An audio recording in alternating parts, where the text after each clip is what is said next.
It's been a long week, can't wait till I get home with my lady. I kiss her on the cheek, sit down on the sofa, start lamenting. I said, baby, I'm so glad you're home.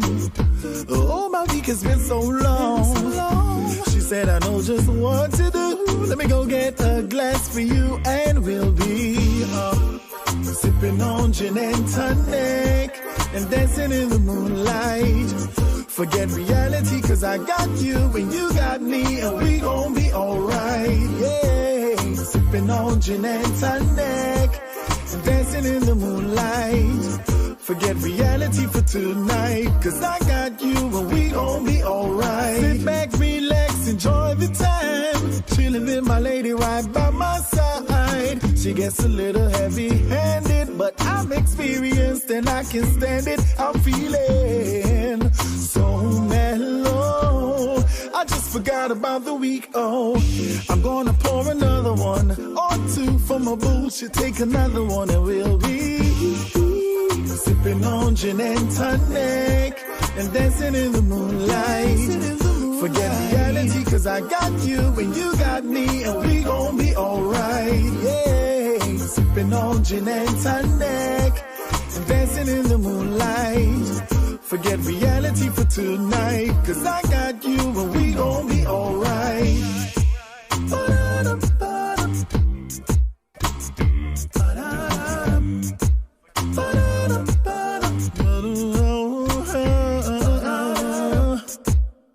Just relaxing, sipping on gin with the tonic on the side and a lemon twist. Imagine this, yeah.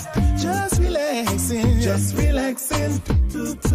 sipping on gin with the tonic on the side and a lemon twist. Imagine this, yeah. Sipping on gin and tonic and dancing in the moonlight. Forget reality, cause I got you and you got me and we gon' be alright, yeah. Sipping on gin and tonic, dancing in the moonlight. Forget reality for tonight, cause I got you and we gon' be alright. Sipping on gin and tonic, sipping on, sipping on. Forget reality, cause I got you and you got me and we gon' be alright, yeah. Sipping on gin and tonic and dancing in the moonlight. Forget reality for tonight, cause I got you and we gon' be alright. Sipping on gin and tonic.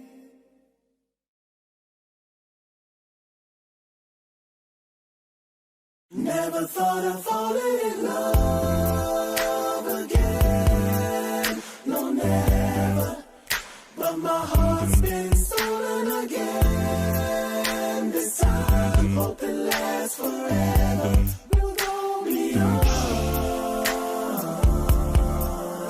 beyond, beyond, beyond.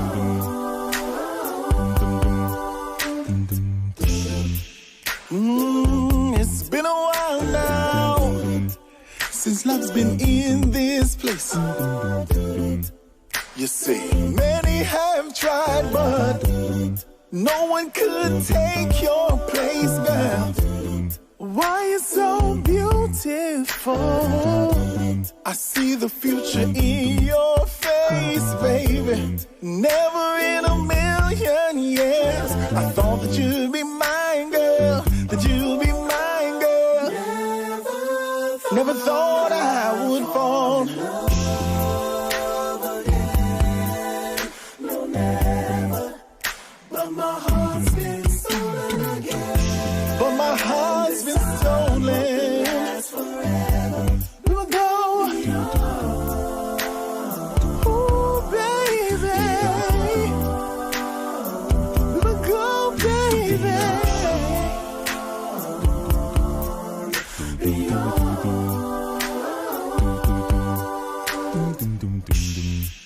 We keep going and growing, girl. The best thing is knowing, girl, Cause when we KISSING, all I can say is OMG. My love in my life, you make all things right, baby. I trust you, girl, with my life. I don't want nobody but you. I'ma put my ring on you. Never thought I'd no, never. Ooh, baby. Again. This time, hope it lasts forever. We'll go beyond. We will go so far. Beyond. Beyond.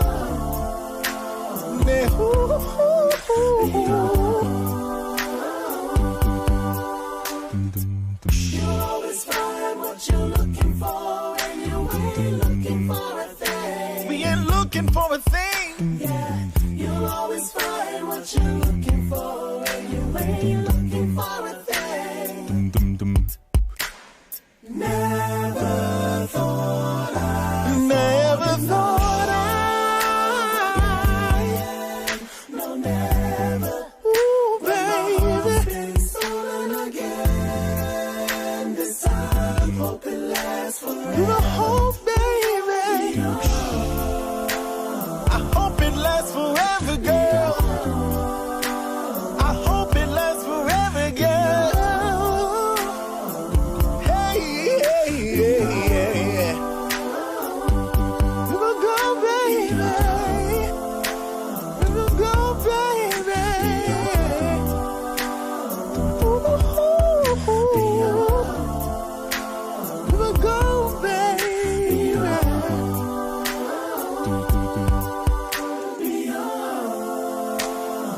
We will go so far, baby. I hope it lasts forever, baby.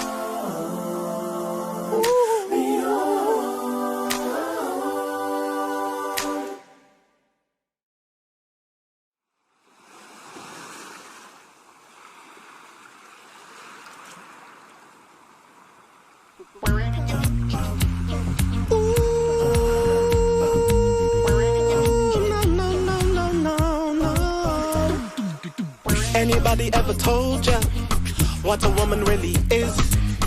If you ever get the moment, show them how much they give.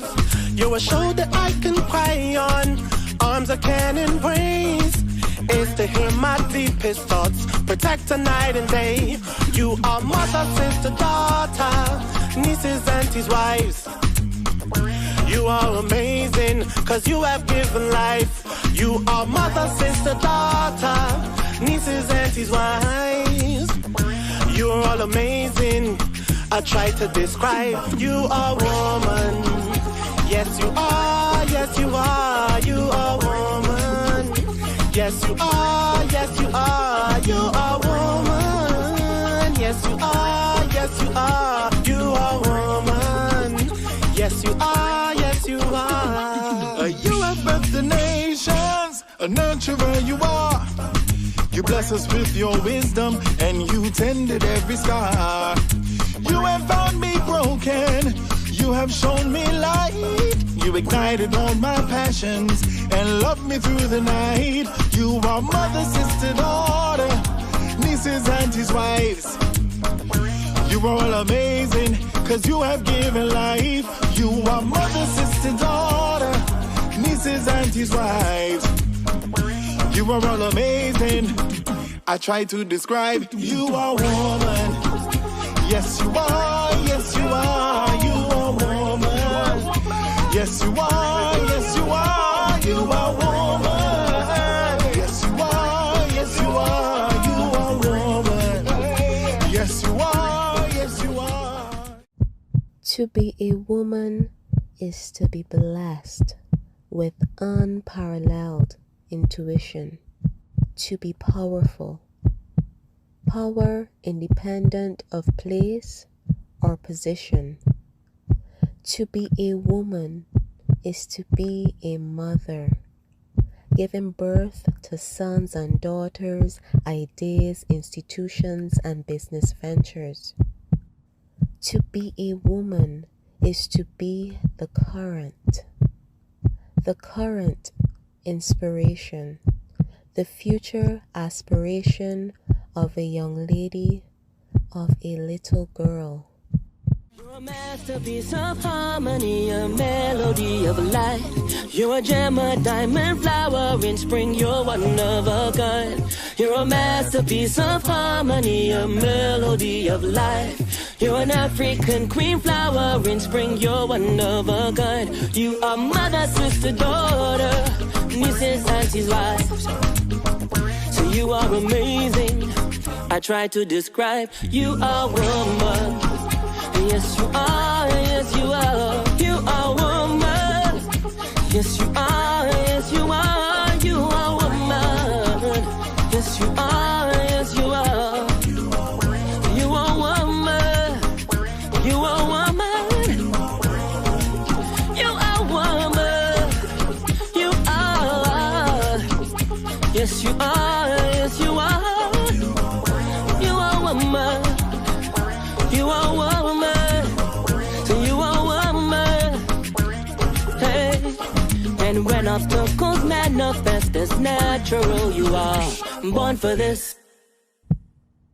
To be a woman is to be the heart of the system, to be the one who brings life into our world.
Warning. What you are about to hear goes against traditional romantic counsel expressed by friends, family, and Instagram memes and quotes. Open-mindedness is advised.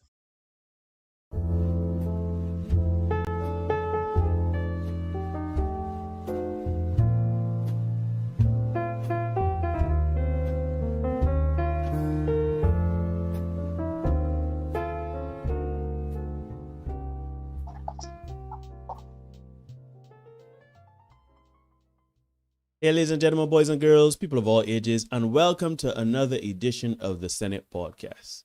I'm your host, Neil. As always, join with me, who will always be by my side. It's my brother, Derek. Yeah. And we are here again with a live stream to talk the things. Now, y'all liking the content? Shoot, I'm doing this like a short. That's not how we do this.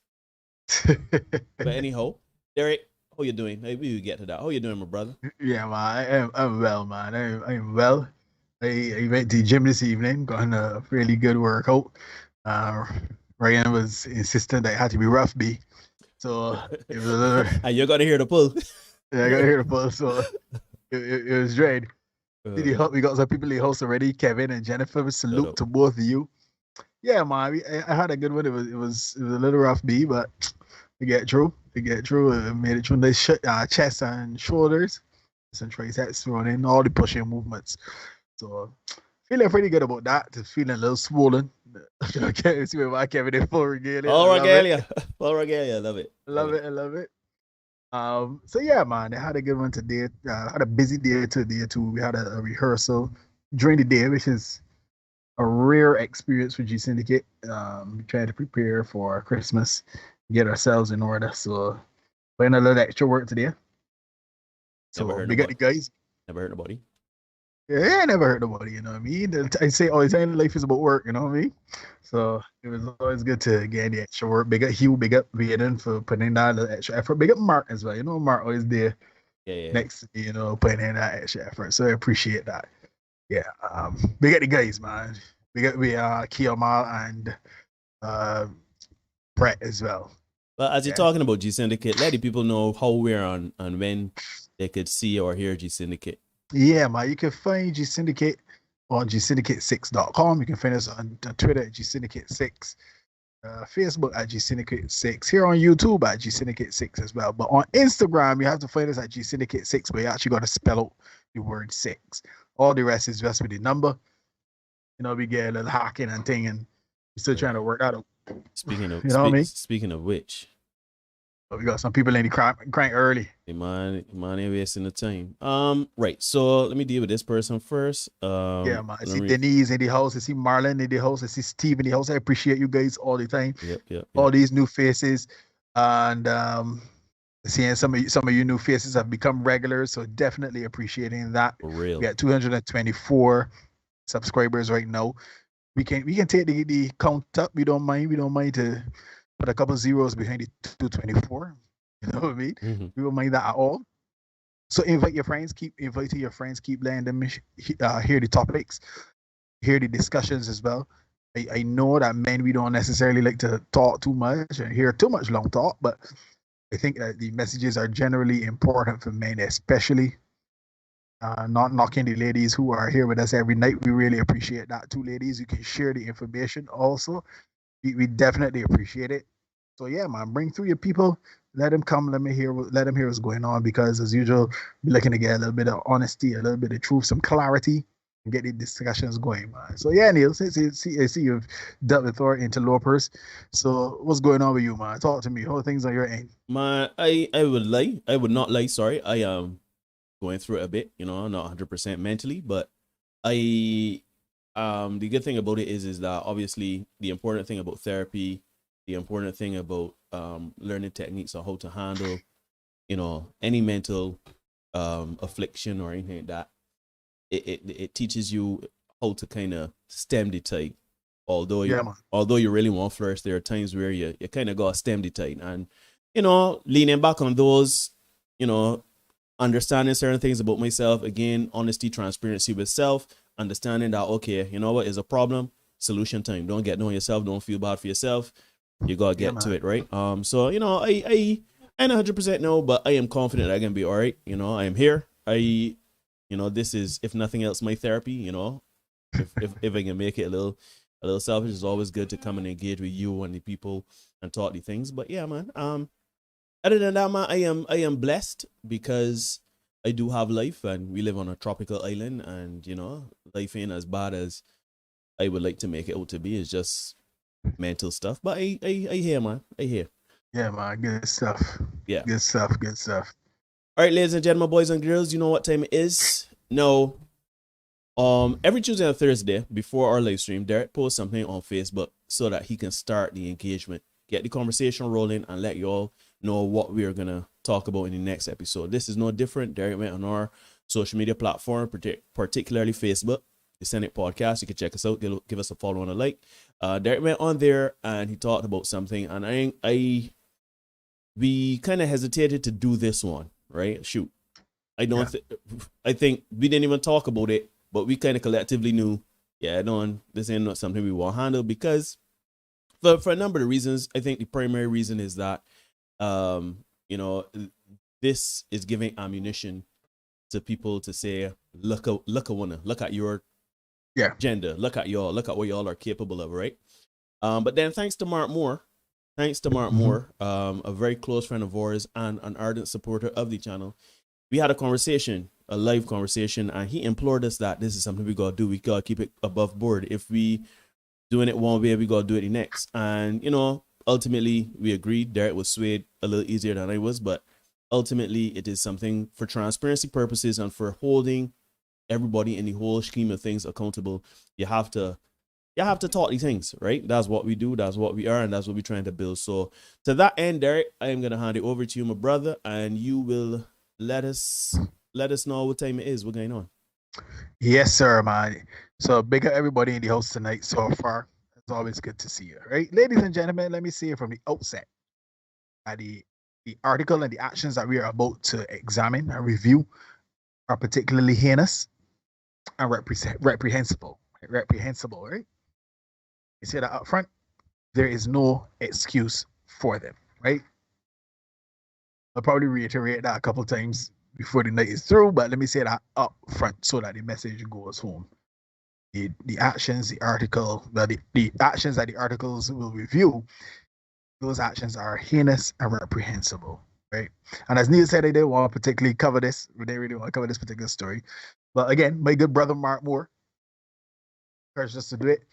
And in the interest of fairness, credibility, accountability, transparency, and all that, I feel it's only right that we take a look at this particular article, right?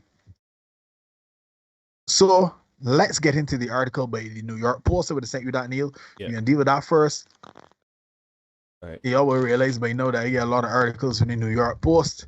So we're gonna start with that, right? All right. So you're on screen. Yeah, man. It says man confesses to murder on Facebook Live before killing ex-wife himself. A Maryland man gunned down his former girlfriend in Baltimore, then murdered his ex-wife and confessed to killings on Facebook Live before shooting himself.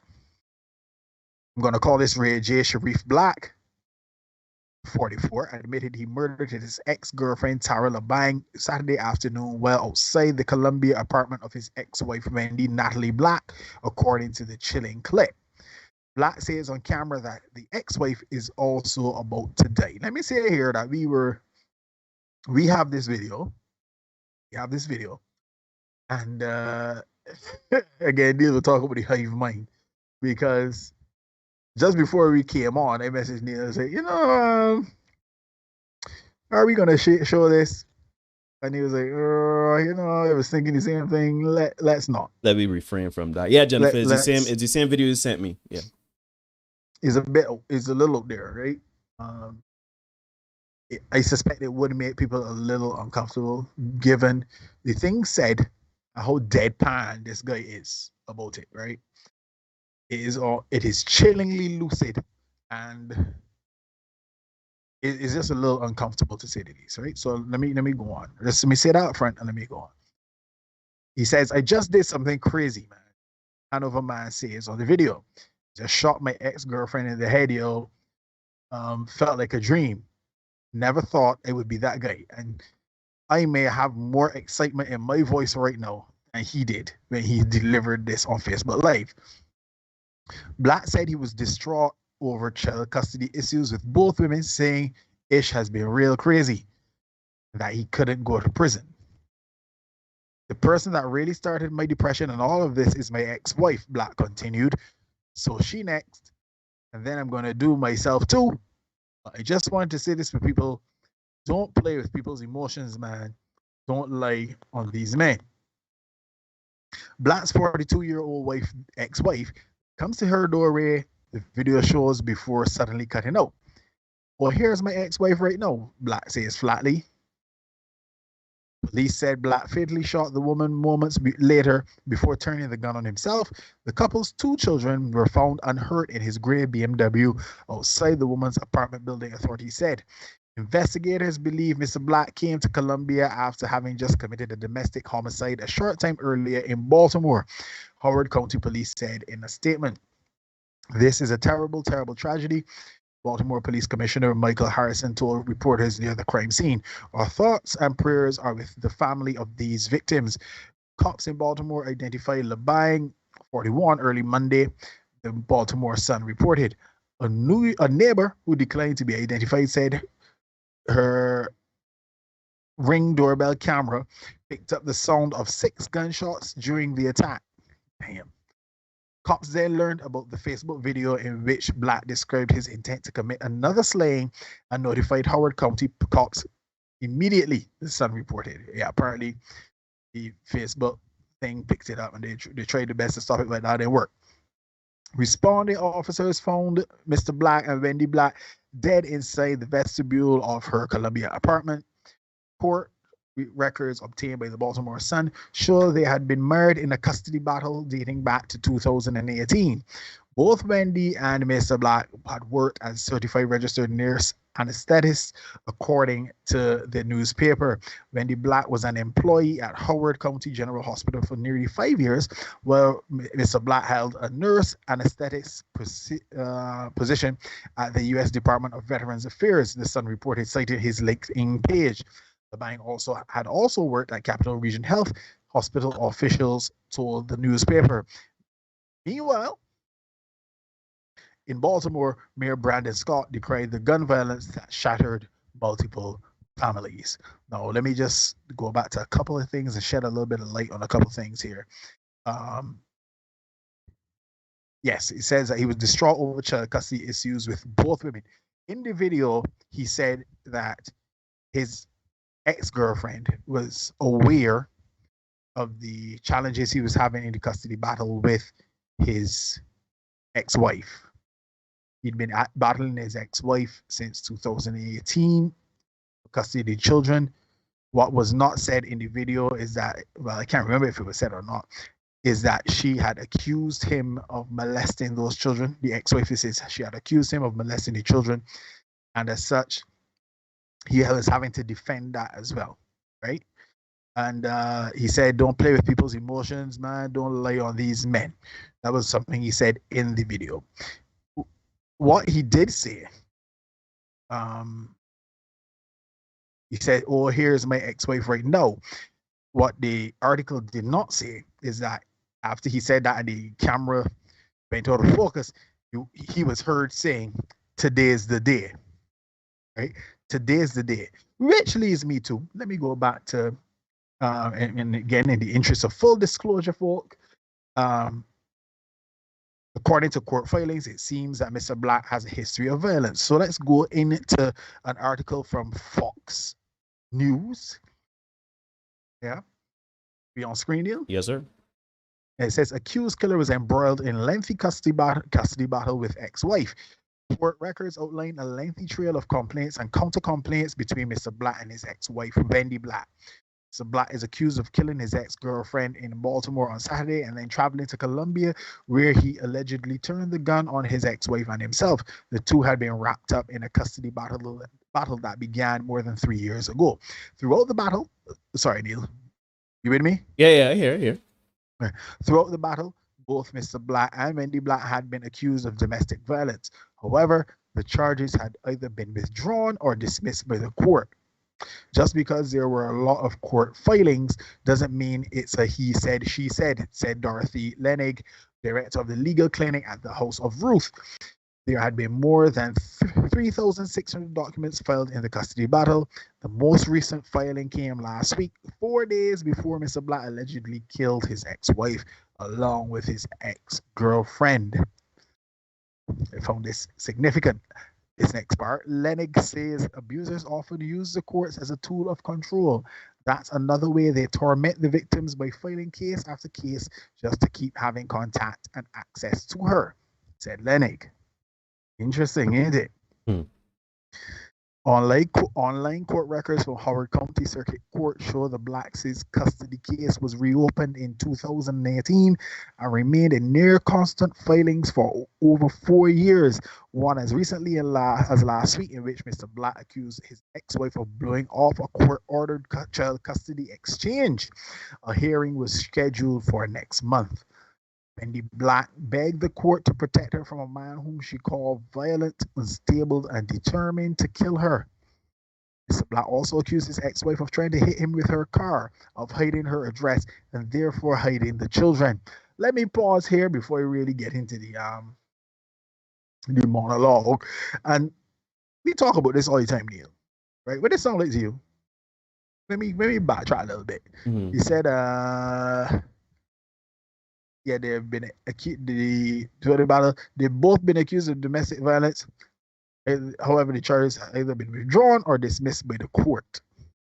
This is a struggle love. Struggle love. This is a struggle love. Struggle love. This is struggle love. So let me start by saying, ladies and gents, there is nothing good in struggle love. There's nothing good in the struggle. There's nothing good in struggle. For some reason, we've been led to believe that struggle love conquers all. Nah. I love this saying. Love is like a fart. Mm-hmm. If you have to force it, it's probably shit. And as such, if you gotta be with somebody, you and that person tied up in the legal system, and it's a case where it's like, all right, we going court because you try to stab me. We going court. You drive your hand in me. All right, I love you, so let me withdraw the charges. Okay, all right, we going to court and I beat you, you beat me. The judge said, man, gonna be a court time when they're gonna be back here next week for dismiss this. Nah, at some point you gotta walk away and leave it, because look at it. This is an extreme end, but look where it ended, right? Let me go on with the article, Neil. Mm-hmm. It says, but dominating the custody case file were domestic violence charges filed against Mr. Black by his ex-wife, including her handwritten pleas to the court for protection, saying, threatened to kill me with a gun. He has access to weapons, guns, has been known to abuse drugs and alcohol. He has pushed, shoved, threatened, and bitten me in the past. I'm afraid of him, his anger, and do not want him to know where I live. I am terrified because I do not know what he's capable of doing to me and the girls. I do not feel we are safe. I do not feel safe at all. I feel that my life is in danger. Court records show at least 3 different people filed for protective orders against Mr. Black over the past several years, and they found this particularly interesting, right? Most recently, an April 2020 petition by a child care provider that was denied by a judge. So it seems this guy manages, or used to manage, to find himself in all kinds of very strange situations with people filing protective orders and stuff like that, right? 3 different people. You the common denominator, brother, right? Oh, let me say up front here, gentlemen, maybe you're probably going to take an L in this on tonight's show, right? I know we defend the man strong, but this is a place of accountability, and we can probably take an L for a lot of this, right? So blame Mr. Black, not me. The facts are what they are. Facts are stubborn, right? A judge recently ordered Mr. Black to pay $5,000 in attorney's fees to his ex-wife, an attorney she had to hire, when he refused to turn over necessary documentation, including employment records, tax filings, and proof and receipts that he had gone to a therapist. Yeah, so my guy, like he was under some stuff, right? In terms of treatment, therapy. On the day of the killing, Saturday, Michael Eisenberg, a resident of the Columbia apartment complex where Wendy Black lives, said he found the Black's two little girls, ages 4 and 5, inside a running BMW in the parking lot. You see one little girl in there crying. I tried speaking with her. I don't think she could hear me that well, Eisenberg said. I peeked in again and saw the second girl in there, and I was trying to calm them down. Police said the girls did not witness the killings, praise God, and are staying in a safe place. Now, a couple of things we can touch on tonight. Touch on struggle love already.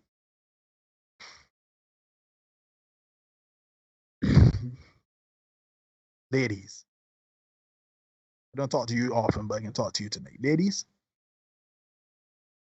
be careful with whom you decide to have children. If this was a normal interaction with a man that you just had sex with, that Mrs. Black had just had sex with, decided to roll on, it would have been different. But they got married, they had children, they were tethered for life. They were tethered for life. And somewhere along the line, she missed some red flags, just decided to ignore some red flags. And this is where we are today, right?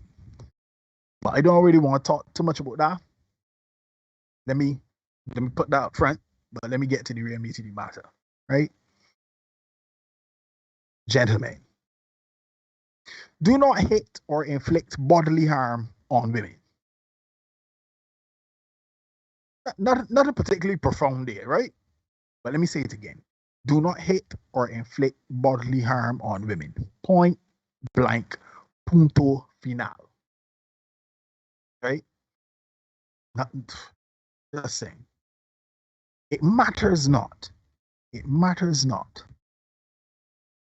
what these women have done, what you think they may have done, what perceived slights you have. You can't hit nobody. Don't hit nobody. Don't decide you are going to. The nature of men is to be physical. Women are more emotional.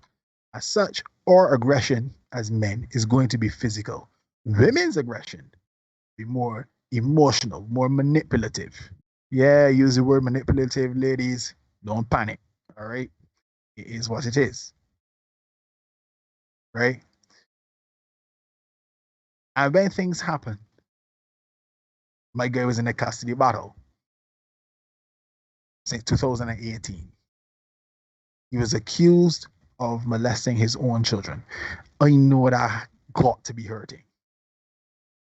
You know that if anybody who has been through that, and I'm sure a couple of people in the chat have been through similar things, I know that has to hurt.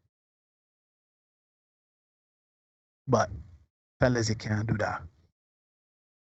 Sometimes you gotta take the L and walk away. And that is why there are so many men who have been accused of being deadbeat fathers. Why? Because they walked away and left it. When the accusations came, you know what?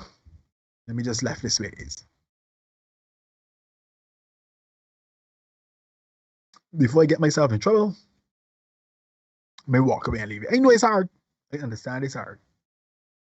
By any day, there is no excuse for you inflicting bodily harm on anybody, man or woman. Right? That's the first thing. Secondly, gentlemen, it is critical, gentlemen, that you get yourself a crew of men with whom you can share the intimate details of your life. A crew of men. Yeah? A crew of men with whom you can share the intimate details of your life, the triumphs and the struggles. Yeah? Today is what? Today's Tuesday. I think it was only yesterday, Neil. Neil and I would have had a very interesting heart-to-heart conversation about something that I was going through personally, you know what I mean? Mm-hmm. Mm-hmm. But I can share that with Neil. Sure. If it was in another setting, I could share that with Mark more. Shoot, my boy Chris. I don't know if Chris watching tonight. I can share that with Chris. That's my crew. I have told you before, gentlemen, do not share your struggles with your women, with your girlfriends, with your wives. And now you see why. His ex-girlfriend knew of the challenges he was having with his ex-wife. And when it was time for the rubber to meet the road, she used that information in an attempt to inflict the most pain she could on this fella.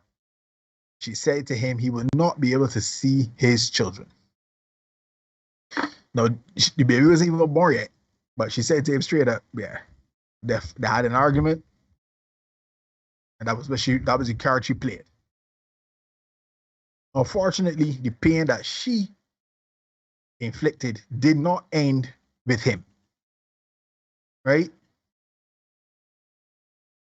It didn't. Fellas,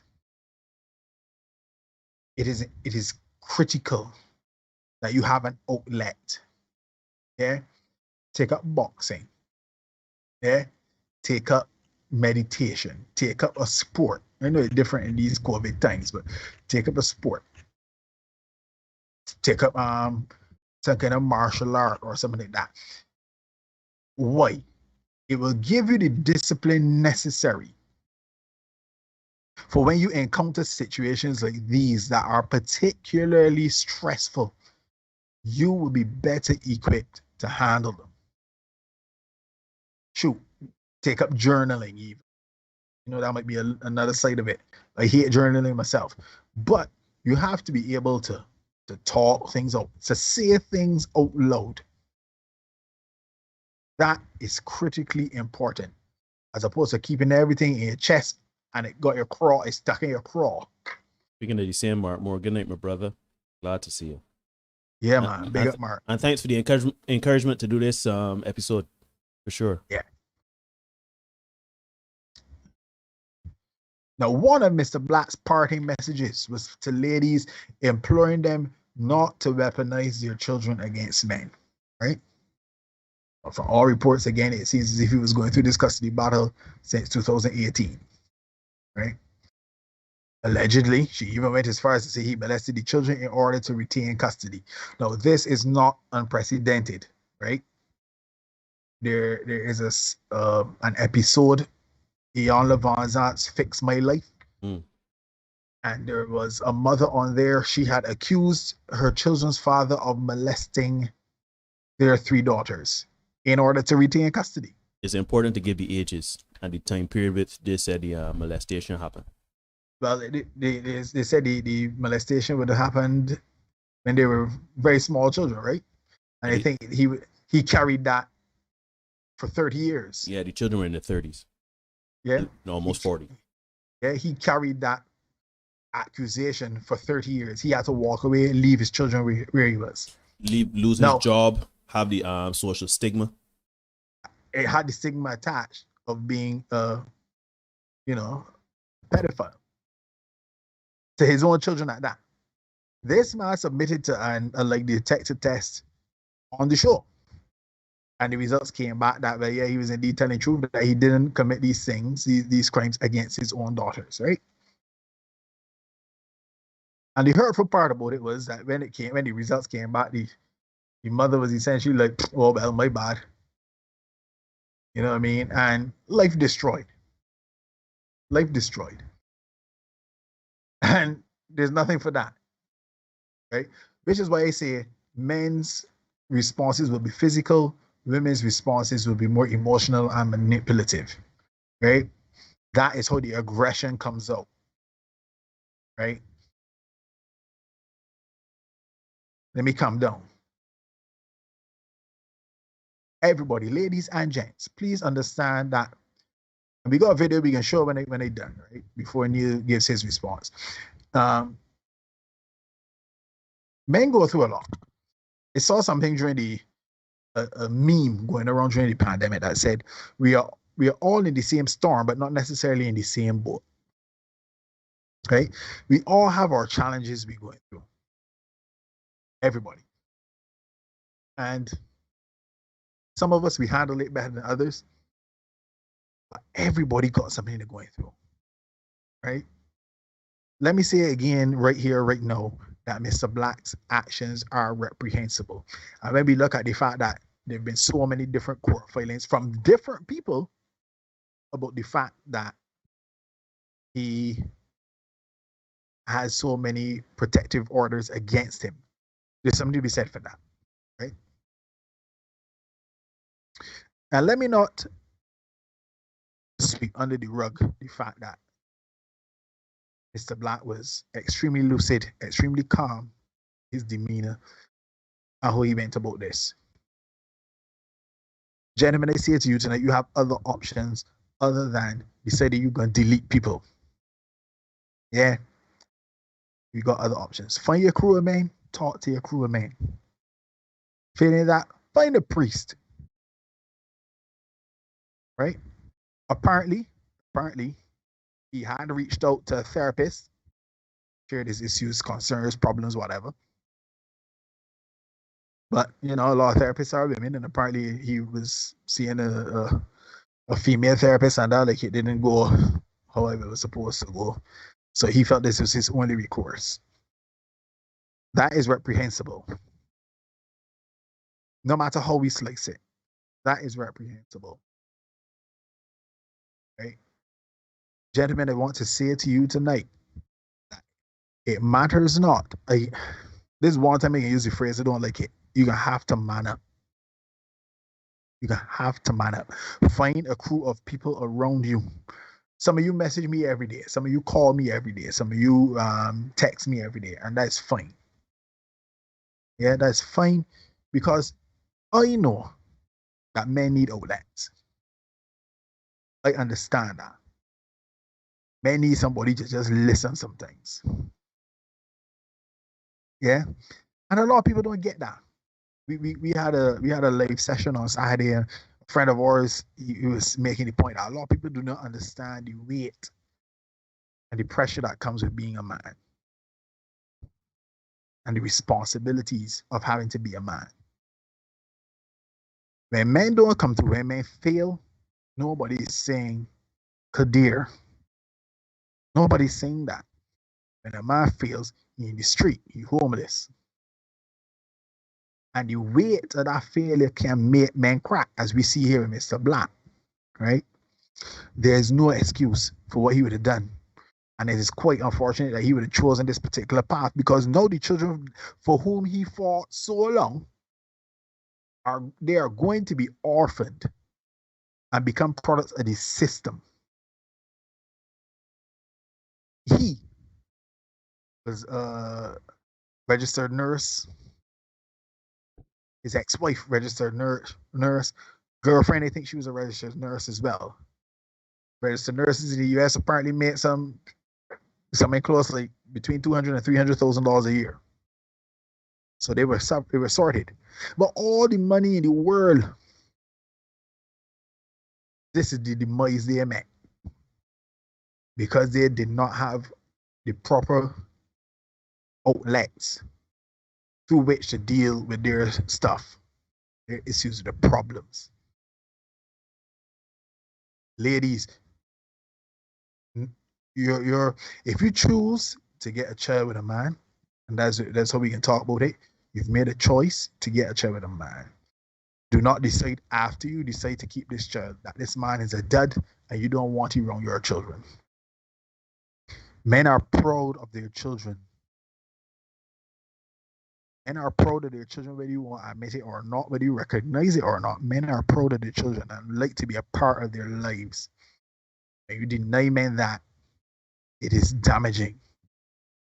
And because a man may not say it, or the man may think in his best, to his mind, in the best interest of the child, let me keep it around you. I'll leave out the confusion and let me be me on my own. Do not wait late to get standards. Yeah? Don't get pregnant, have a child, and then discover that the man ain't what you don't want, or the man ain't a use. And then because of that, you decide you want to keep the man from the child. Don't do that. Because this is the damage that happens. This is the damage that happens. Gentlemen, if it is a case that you end up in a situation like this, you have other outlets. There are other recourses. Violence is not it. No matter how we slice it. It's the black wrong,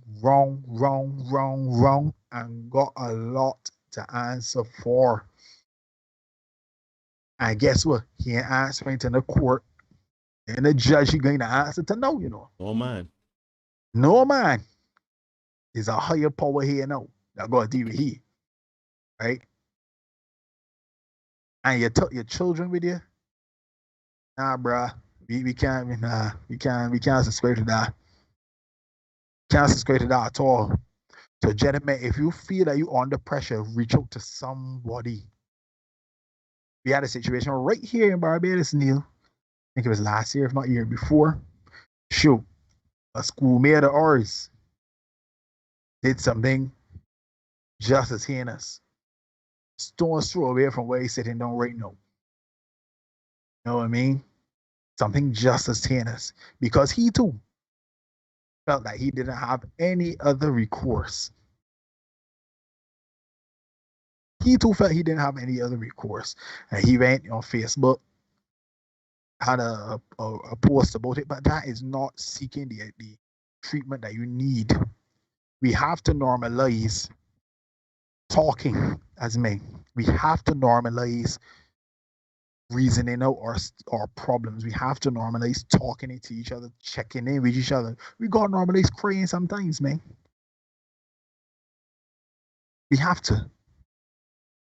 But remember, do this with your boys. Do this with your father. Do this with your mother. Never do this with your woman. Because we all know that it gets weaponized in the end. Yeah? Because when women want to inflict hurt, a woman can give you a cuff. Yeah, it might hurt. But it ain't gonna dig down the way she wanted to dig down. You know what I mean? So we have to normalize talking, sharing, praying sometimes. That is why I love my crew of guys. We meet live on Saturday afternoons. We talk and get to share the problems. And guess what? That stuff stays right there. You don't know who those people are. We get stories every week that make your hair grow. And you're not going to hear. You know what I mean? Every week we hear stories, but those stories stay right there. We will come and we share these stories here on the Senate with you guys. You don't know the faces. You don't know who these people are. Because men go through stuff every day. The stuff we come and we talk to, we share with you guys in the shorts and on the live stream. Like you said, but the people in the States mad. It ain't just the people in the States. Those things happen right here in Barbados. Right here. Gentlemen, let us normalize sharing. Let us normalize talking. Let us normalize being emotional. You can be emotional. I had a very good priest, a friend of mine, he passed away some years ago. Canon Frank B. Hamilton, our court marshal. That's my guy. Jeez. He wanted me to become a priest, right? And he made it a point to say you must be ruled by the emotion and the intellect. Equal parts of the two. Equal parts of the two. And we men need to get ourselves together and manage our situations better. We can start here tonight. All right, ladies and gentlemen, boys and girls, you are watching the Senate podcast.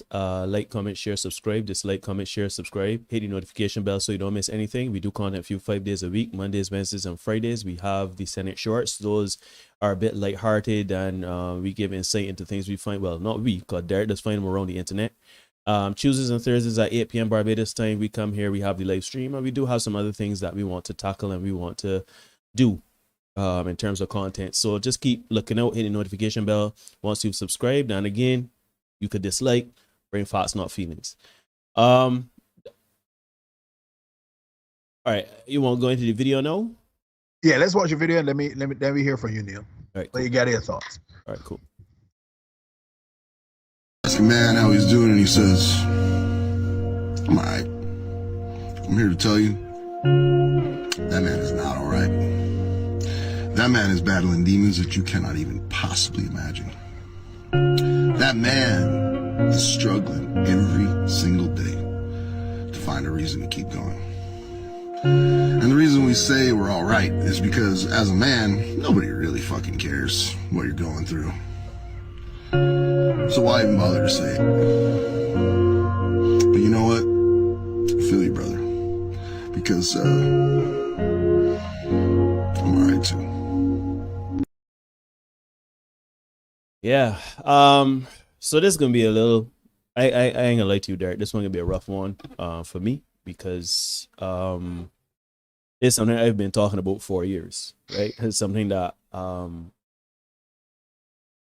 I have had to deal with very early. I had to deal with. Anyhow, let me start with Mr. Black. Mr. Black, you know, Derek said it, and you know, just so that nobody don't come and say that Derek said it and not Neil. I think that what he did was terrible, right? I don't know if those, some of you know me, some of you don't know me, some of you see me in passing. I have never been a violent person. I have never been a violent person. I shy away from violence at every tall shoot. To this day, when it comes to violence, let's say we on the basketball court or we in the party or whatever, very rarely shoot. I get one fight in my life. One. Yeah, I will fight though. You know, I know. But I've got never one fight in my life. But I've never been a violent person, right? Because of my upbringing and everything like that. And certain things that I would have seen growing up. This troubled me. Jennifer said this to me, as she said earlier. And I think what brought tears to my eyes is that the children were in the car running nearby. Anytime you bring children into it, it breaks my heart simply because children are innocent. Children are blank canvases. Children ain't got nothing to do with it. So when you involve the children in your malarkey and your bullshit, I can't side with you. I can't defend it. I can't jump in your corner, right? I think I'm not gonna place blame here because I think there are no innocence here. But what I would say is that Derek said it best. Man, as a man that has seen violence, particularly in relationships, serious committed relationships, it is best for you to walk away. It is best for you to be called a deadbeat dad than to be known as a woman beater or a felon or be under arrest, right? I would walk away from a woman first. That has always been my response, my MO, my thought process. Shoot. I've had some manipulative girlfriends before. I've had some women that do some reprehensible things to me, and I would walk away first. It don't make no sense because I don't know if it's because of how tall I was. I don't know if it's a combination of how I was raised and the things I saw the ugly side of domestic abuse and physical abuse men to women. Or, you know, I'm 6'5", so I can't do it. I can't look at a woman that is smaller than me, shorter than me, that I clearly have an advantage over physically, and feel good about myself lashing out at that woman in anger, right? That's just not how I made up. Men, walk away, walk away, walk away. I will not take it as far as Derek said to man up. I would just say simply walk away. Don't think about it. Walk away. Walk away. Derek said find a group of men that you could bounce things off of. I completely and wholeheartedly agree. The only thing I will add to that is you find men that will make your life better. I don't get wrong with Pookie and Ray talking about how my child mother. Nah, because that man will only encourage you in doing stupidness. You want men that are better than you, men that you look at as better than you or that can make your life better. Some may be older men. You know, I think Derek and I are fortunate to have some younger men as well that impart some sort of knowledge in our lives and different perspectives. But by and large, you want men in your sphere that are going to make you better. not necessarily in career, not necessarily in sports or physically, but just mentally impart knowledge upon you that makes sense. And you can know when it makes sense. You know right and wrong, so you can know when it makes sense. Find those men around you, right? As Derek said, we are fortunate to have our space. I have another space. We are not as close, but we still, you know, if it came to it, these men will reach out, right? So it is important. And because I have been dealing with mental health issues for a little over 10 years now, I have always spoken about it to my friends, to my male friends, and they know where it's coming from. And that has given them the comfort to speak about things as well, and to kind of embrace me and to kind of allow themselves to be vulnerable in that space. Now, Derek said also sometimes don't talk to women because they're going to weaponize it, right? And it's funny enough because somebody messaged me just now on WhatsApp and they were kind of saying they don't understand it. I know ideally, not ideally, but society, the media, etc., would have us believe that you're supposed to confide everything into that one person, into that woman, right? Or your partner. Let me put it like that. You're supposed to confide anything. I, as a person that has always done that in my dating history, for the majority of my life, I've always had my best friend be my girlfriend, right? There is nothing wrong in having a level of camaraderie and friendship with your partner. There's nothing wrong in having a safe space within your partner, but gentlemen, you must have different levels of support. If you confide, and I'm talking as a man from experience, I ain't talking about nothing that I read, this ain't a data, no, this is what I've experienced.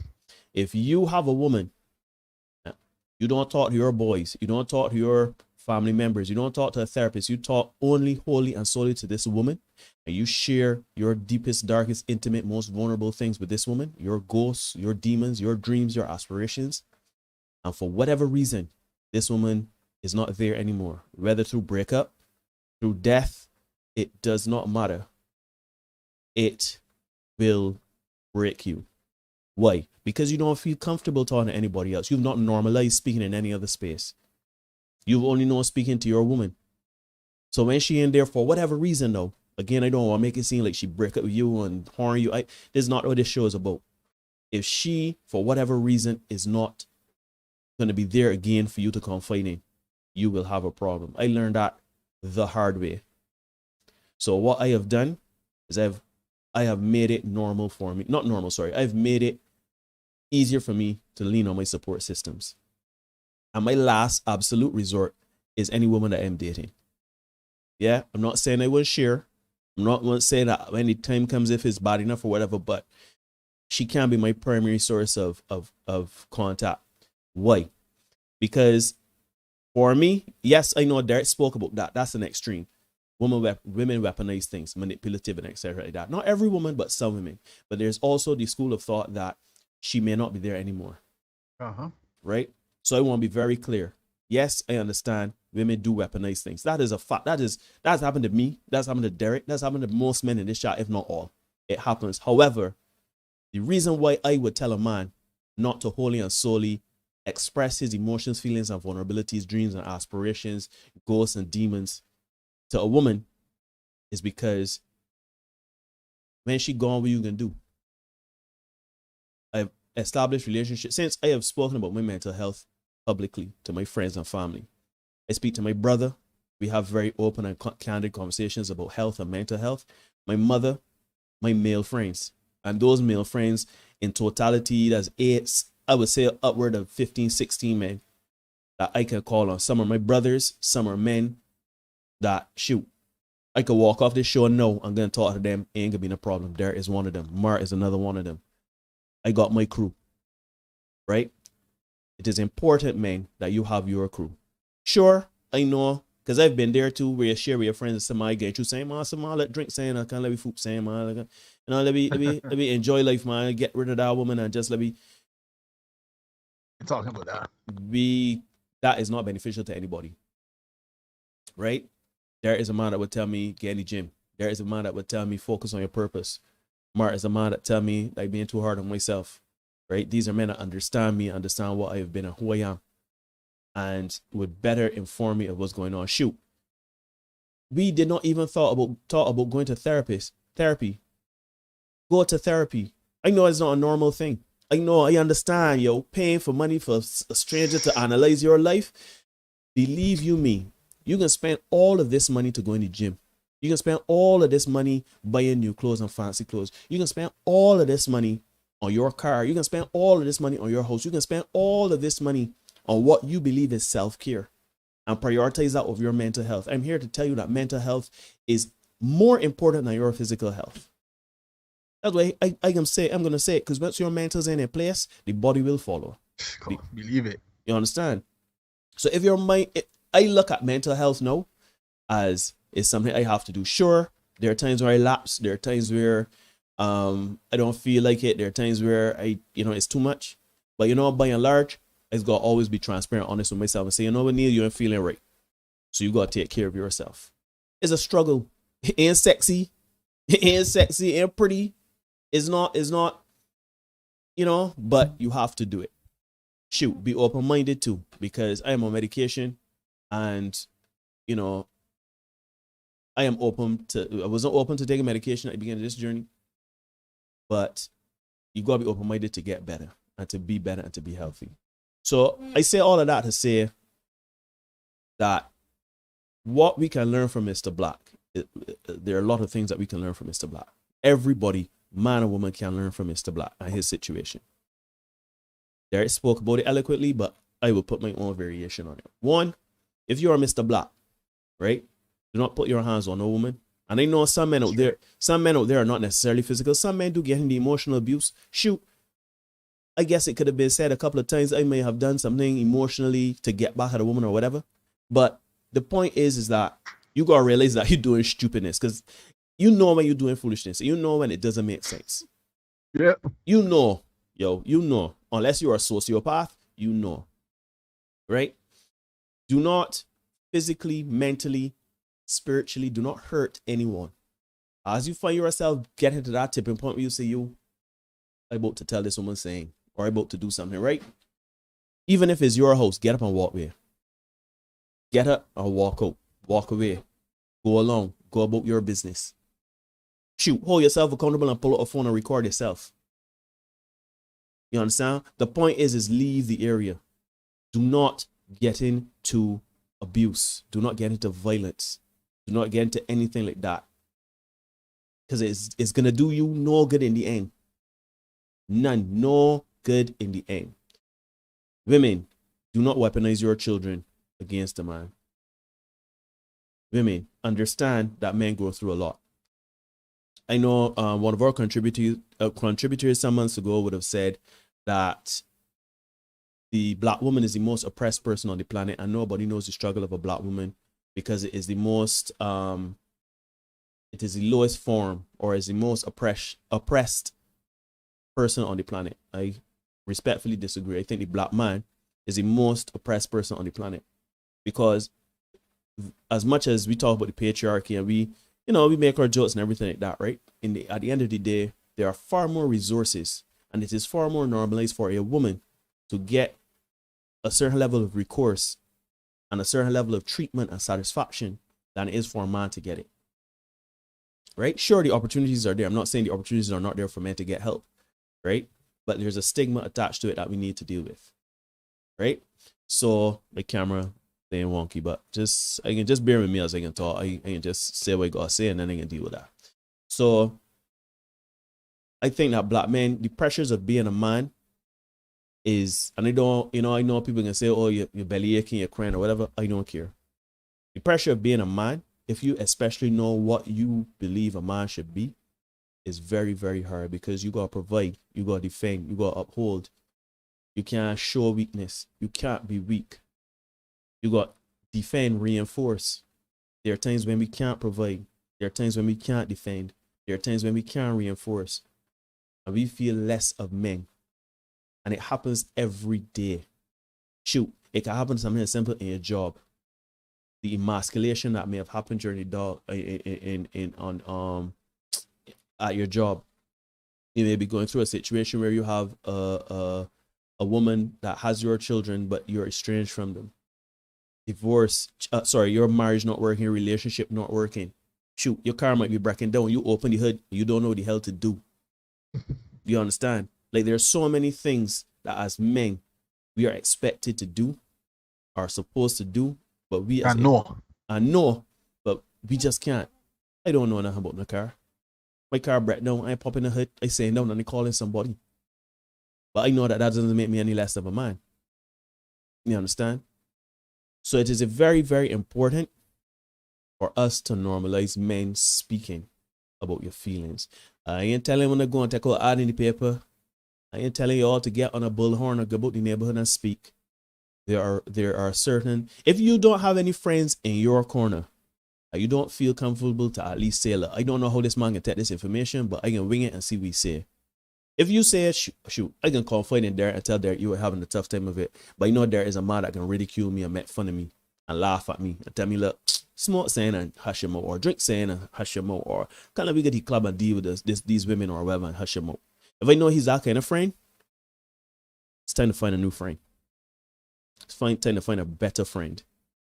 Set up yourself with levels of support systems where if there is unavailable, if my group of friends is not available, I have another group of friends. If those, and I talking about 15, 16 guys, if those guys are not available, I got my father. My father unavailable, I got my brother. Shoot, I got my mother. You understand what he's saying? If it really, really come to it, therapy. And if nothing else fails, either the woman in my life or I could talk to my son's mother. The point is that from top to bottom, from A to Z, you must have a recourse and a support system. If you start getting into Z and you're running out the people, you know that you're in serious trouble. But usually if you set it up well, you ain't gonna get past D, get A, B, C, D, and you sort out. Treat your mental health as you would treat your body. Treat your mental health as you would treat your car. Treat your mental health as you would treat your house, your pair of shoes. Shoot, treat it better, because you don't want a situation where you're at a tipping point, as Mr. Black was, as the guy that went to school with us did. I think it was last year, for real. Yeah. Right? So many different, and it's not only men, you know, this is space for men, yes, but it happens with women too. You understand? But women, it is easier for people to gravitate toward women and talk. Girls rally around women. But we got to normalize men. We's always, look, Derek and I, again, we did not plan this. Derek and I put on the same shirts. Like, right? Black kings. It is important for us to recognize that we are kings. When my son asked me, because those of you know me, I have, I go with the whole king motif on my social media and stuff like that. My son asked me, Daddy, you're a king? I say, yes, I was born a king. My son is 5. He doesn't really understand the concept of it, but I was like, yeah. He said, you're a king? I say, yes, I'm a king. But I want to make sure that my son understands I'm the king of my own world, of my own reality, of my own perception. I'm not the king of Barbados. I'm not the king of the Caribbean, because I don't want him to walk about feeling he's a prince or something. I let him know I am the king of what I can control. And it is important for you to realize that you're the king of what you can control. And it is important for you to seek the help and treatment and support that you need, so that you don't end up in situations where you're doing stupidness to other people, not just partners, but to other people. You understand? Mr. Black seemed to have had a history of violence against this woman. Both of them had. Like, I don't want to get into that, but the point is if he had a group of men, and it sounded like he does have a group of people, because he was making mention in the video to people that would have known about it or stuff like that. But I gather that couldn't have been a real support system, if you understand what he's saying. Yeah, people just knew about the situation. Yeah, they know about the situation, but they don't have a support system. I cannot imagine coming to you guys, and saying, yo, I got this situation, XYZ, ABC, ABC, AD, ABC. Shoot, the amount of the guys that I know, a man would have done put me on to a lawyer. Another man would have put me on to a therapist. Another man would have given me a gym membership and tell me, let me train you for a bit. The point is that I would have had a recourse other than going and deal with the situation the way Mr. Black deal with it. Mm-hmm. So I can say it again to people that are listening. Seek treatment for your mental health, because there are some women that, even though it is more commonplace for a woman to speak on her feelings, women don't want to get therapy or get support or have bad influences around them that they think are supporting them, but really and truly just leading them a horribly bad place, right? I see Cherish saying, how do we get men to open up to express themselves, especially if they feel like there is no one who will understand? And I think Erica made mention, shout out Erica, by the way, she's in here. Shout out Cherish, thanks for the commentary. I see Fergie, I see Anton, I see, well, Steve, shout out to the people in the chat. Erica made mention too on the video I posted yesterday on the Senate Facebook page. Erica's making mention about how essentially same thing, you know, that people do care, and how do you get men to open up? I think, Cherish, and I'm gonna be brutally honest with you. I can be brutally honest with Erica. I do not think that it is for women to lead the help in helping men open up. And I say that because you can listen, and there's nothing wrong with listening. But you cannot empathize with me as a man can. You understand? Mr. Black, as Derek would have mentioned, would have gone to a female therapist and would have had some problems with that. Me personally, found a male therapist to be a lot more easy to talk to. Yeah, Aston, people don't care. Society by large does not care about men's mental health. Shut up, suck it up, put on a band-aid and get to work, right? And I know when we say that, I know some people take umbrage, particularly women, because there are some women that care, but we're not necessarily talking about individual women. We're talking about society at large. Like, I can promise you, society don't care about my mental issues. My mother cares. You understand? But you know, not many people outside of my circle care about my mental health. But it is or not to the point of women, because there are certain places set up for women to go to. The important thing is here, back to Church's point, is that men have to help men. Men have to normalize this, right? I'm not saying that women can't support. I'm not saying women can't give advice. I'm not saying women should not be there, and that's not what I'm saying. But it has to start with us men to normalize men talking to men and being that support system and guiding men on how to open up and to share. I agree wholeheartedly, Neil. As I was reading it, that's exactly what I was thinking. A woman can say it, but shoot, a friend of mine checked in on me today, a female, by the way. I don't know if she's watching tonight, but big respects to her. I appreciated that. I appreciated you checking. But at the end of the day, men talk to men. Iron sharpens iron, right? So men need to talk to men. Men need to normalize talking to men talking to each other, sharing with each other, and supporting each other. Not saying, Mala, let me drink a rum bullshit. You know, we have to move to a place where we start checking in on each other. When the world slowed down and ground to a halt last year, I found that that's what happened in our chat. They started touching base with each other. You know what's going on. We would touch base in the chat, but then even outside of that, men would still touch base individually. And I found that was important. That was critical. What we also started doing too, at least for my one part, I started to support my brethren in the stuff that they were doing. You know what I mean? So you and Moxie do the Justin podcast. I would share that out. I'll post it on my timeline or whatever for people. They had a photo shoot and they got our guy Hook to do it. You know what I mean? Just to support each other. Yeah. And we need to start getting to a point where we support each other. We encourage each other to talk to me, you know. Ain't gotta be too heavy like if you're on a couch, but sometimes you need to say stuff out loud. You gotta be able to admit certain things out loud, to say out loud. Even to write it out. To get those words, those thoughts out of your head.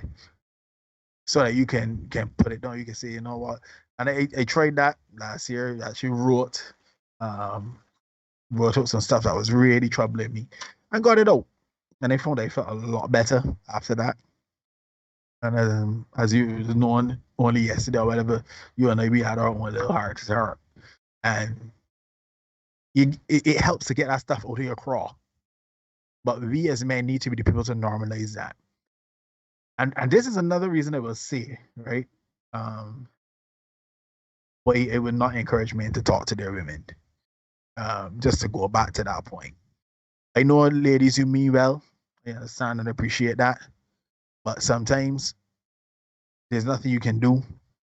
Sometimes the problems are not about you.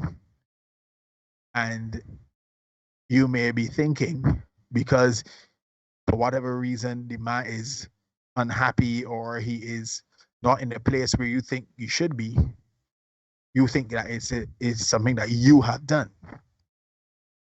And then there's another issue that man will deal with, because now you're wondering, well, why it is that this man, we living in the same house, we going through the same things, we should be in the same headspace. But for some reason, this man ain't happy and you can't figure out why. So you feel that you internalize that as a problem he has with you, when it might be so many other things going on.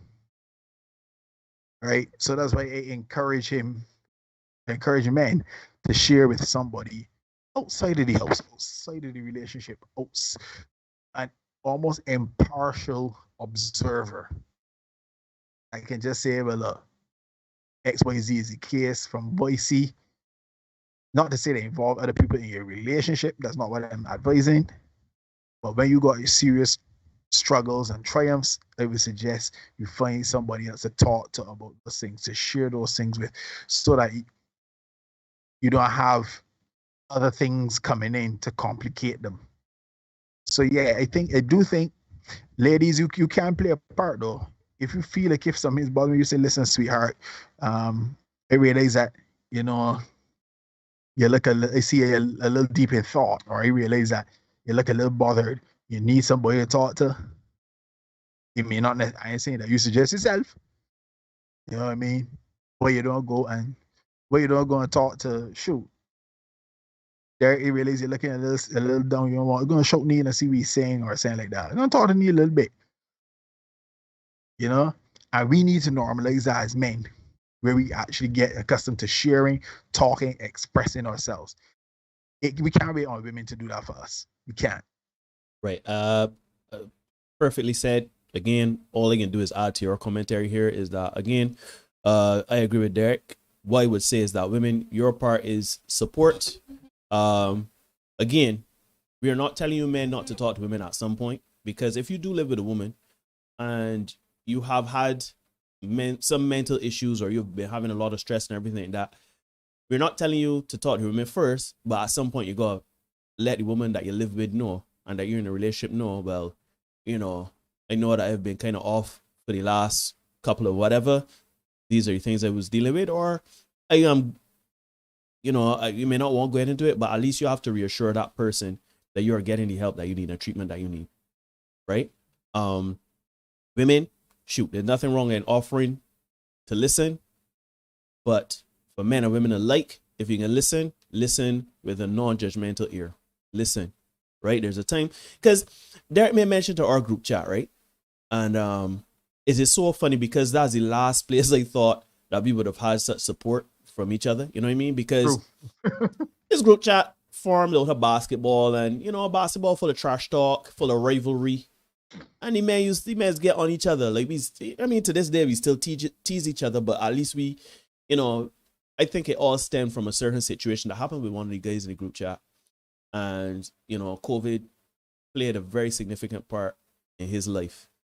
And we got to talking about it. And, normally, we'd be teasing each other, whatever, but we found that it was more a listening ear. We knew when to listen. And more men started to, because I think that's important. I used to hear this before. You got to know how and when to listen, know when to speak and know when to listen, right? And I found that you got to know when to listen.